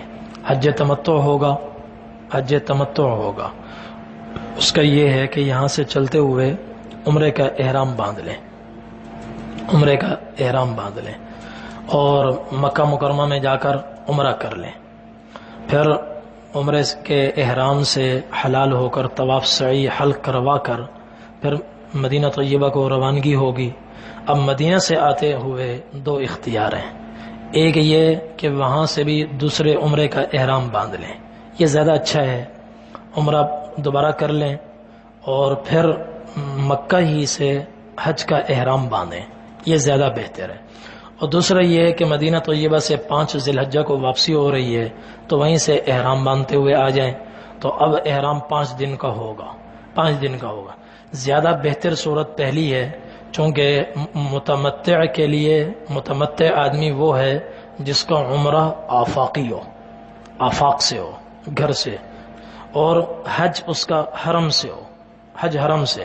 اور جو دوسری صورت ہے کہ مدینے سے پھر عمرہ باندھ کر حج کا احرام باندھ کر آ رہے ہیں، اس میں حج بھی آفاق سے ہے اور عمرہ بھی آفاق سے ہے، چونکہ مدینہ طیبہ یہ بڑے میقات سے پیچھے ہے، ذوالحلیفہ سے پیچھے ہے، بیچ میں آگے میقات آتا ہے، تو عمرہ بھی آفاق کا ہو گیا اور حج بھی آفاق کا ہو گیا۔ اور جبکہ تمتع کے لیے یہ ہے کہ عمرہ آفاق سے ہو، حج حرم سے ہو، تو اس لیے بہتر صورت یہ ہے کہ مکہ مکرمہ سے جب مدینہ طیبہ روانگی ہو رہی ہے تو مدینے سے واپس آتے ہوئے ذوالحلیفہ سے عمرے کا احرام باندھ لیں، اور 5 کو آ کر عمرہ کریں، پھر حلال ہو جائیں، پھر 8 کو دوبارہ حج کا احرام باندھ لیں۔ اللهم لك الحمد كما أنت أهله فصل على محمد كما أنت أهله وفعل بنا ما أنت أهله فإنك أنت أهل التقوى وأهل المغفرة. ربنا آتنا في الدنيا حسنة وفي الآخرة حسنة وقنا عذاب النار. ربنا ظلمنا أنفسنا وإن لم تغفر لنا وترحمنا لنكونن من الخاسرين. ربنا ظلمنا أنفسنا وإن لم تغفر لنا وترحمنا لنكونن من الخاسرين. وإن لم تغفر لنا وترحمنا لنكونن من الخاسرين. اللهم إنا نسألك حجا مبرورا. اللهم إنا نسألك حجا مبرورا. اللهم إنا نسألك حجا مبرورا. اللهم حجة لا رياء فيها ولا سمعة. اللہم حجۃ لا ریاء فیہا ولا سمعہ. یا اللہ ہم سب کے صغیرہ کبیرہ گناہ معاف فرما. اے اللہ ہم سب کی لغزشوں کو معاف فرما. اے اللہ ہم سب کی خطاؤں کو معاف فرما. اے اللہ جتنے عازمین حج ہیں اے اللہ سب کے حج کو اپنی بارگاہ میں قبول فرما. سب کے عمرے کو اپنی بارگاہ میں قبول فرما. حرم مکہ کی حاضری کو قبول فرما. حرم مدینہ کی حاضری کو قبول فرما. اے اللہ آداب کی رعایت کے ساتھ سنت کے عین مطابق حج اور عمرہ کرنے کی سعادت عطا فرما. اور سنت کے عین مطابق ادب اور احترام کے ساتھ نبی کریم صلی اللہ علیہ وسلم کے روضہ اقدس پر ایسی حاضری دینے کی توفیق عطا فرما جو ہماری نجات کا ذریعہ بن جائے، جو ہمارے رفع درجات کا ذریعہ بن جائے، نبی کریم صلی اللہ علیہ وسلم کی خوشی اور مسرت کا ذریعہ بنے، اور آپ خوش ہو کر ہماری شفاعت فرمائیں، ہمارے لیے استغفار فرمائیں، اور پھر آپ ہمارے زندگی بھر کے تمام گناہوں کو معاف فرمائیں. اے اللہ کتنے عازمین حج ہیں بڑی بڑی قربانیاں دے کر جا رہے ہیں. اے اللہ بعضوں نے عورتوں نے اپنے زیور بیچ دیے. اے اللہ اپنے زیور بیچ دیے. کسی نے اپنی زمین بیچ دی، اپنا پلاٹ بیچ دیا. اے اللہ اور بعضوں نے یا اللہ تھوڑے تھوڑے کر کے پیسے جمع کیے. اپنی چھوٹی چھوٹی آمدنی انہوں نے معمولی آمدنی میں سے پیسے نکال کر جمع کیے. اپنا پیٹ کاٹ کر یا اللہ انہوں نے 3 لاکھ جمع کیے، 5 لاکھ جمع کیے. بڑی قربانی دے کر تیرے در پہ آ رہے ہیں. اے اللہ ان کی قربانی کو قبول فرما. اے اللہ کتنی خواتین ہیں جو اپنے شیر خوار بچوں کو چھوڑ کر جا رہی ہیں اور اپنی بچیوں کو چھوڑ کر جا رہی ہیں. اے اللہ ان کی قربانی کو قبول فرما. بچوں کو تسلی عطا فرما. اے اللہ بچوں کو تسلی عطا فرما. جانے والوں کے آپ ساتھی بن جائیں اور پیچھے والوں کے لیے آپ خلیفہ بن جائیں. اے اللہ پیچھے والوں کے لیے آپ خلیفہ بن جائیں. پیچھے والوں کی عزت آبرو کی حفاظت فرما، گھر کی حفاظت فرما. جانے والوں کی بھی جان مال عزت آبرو کی حفاظت فرما، ایمان کی حفاظت فرما، گناہوں سے محفوظ فرما. اے اللہ ہمارے دلوں کو نفاق سے محفوظ فرما، ہمارے اعمال کو ریاکاری سے محفوظ فرما. اے اللہ ہمارے دلوں سے ہر میل کچیل کو دور فرما. اللہم طہر قلبی من النفاق وعملی من الریاء ولسانی من الكذب وعيني من الخيانة فإنك تعلم خائنة الأعين وما تخفي الصدور. اے اللہ ہمارے اوپر اپنی کروڑوں رحمت نازل فرما. قدم قدم پر ہماری دستگیری فرما، قدم قدم پر ہماری مدد فرما، نصرت فرما. اے اللہ دین کے کام میں ہمیں ترقی نصیب فرما، روحانیت میں ترقی نصیب فرما. ایمان یا اللہ مضبوط عطا فرما. اے اللہ قوی ایمان عطا فرما. دلوں کو اپنے تعلق سے اور ایمان سے مزین فرما، روشن فرما، اور معاصی کی ظلمت ہمارے دلوں سے دور فرما. اے اللہ رزق حلال بوسعت ببرکت عطا فرما. اے اللہ جو حضرات قربانیاں دے کر جا رہے ہیں، زمینیں بیچ کر جا رہے ہیں، زیورات بیچ کر جا رہے ہیں، اے اللہ ان کے عمل کو بھی قبول فرما اور اس قربانی کا انہیں بہتر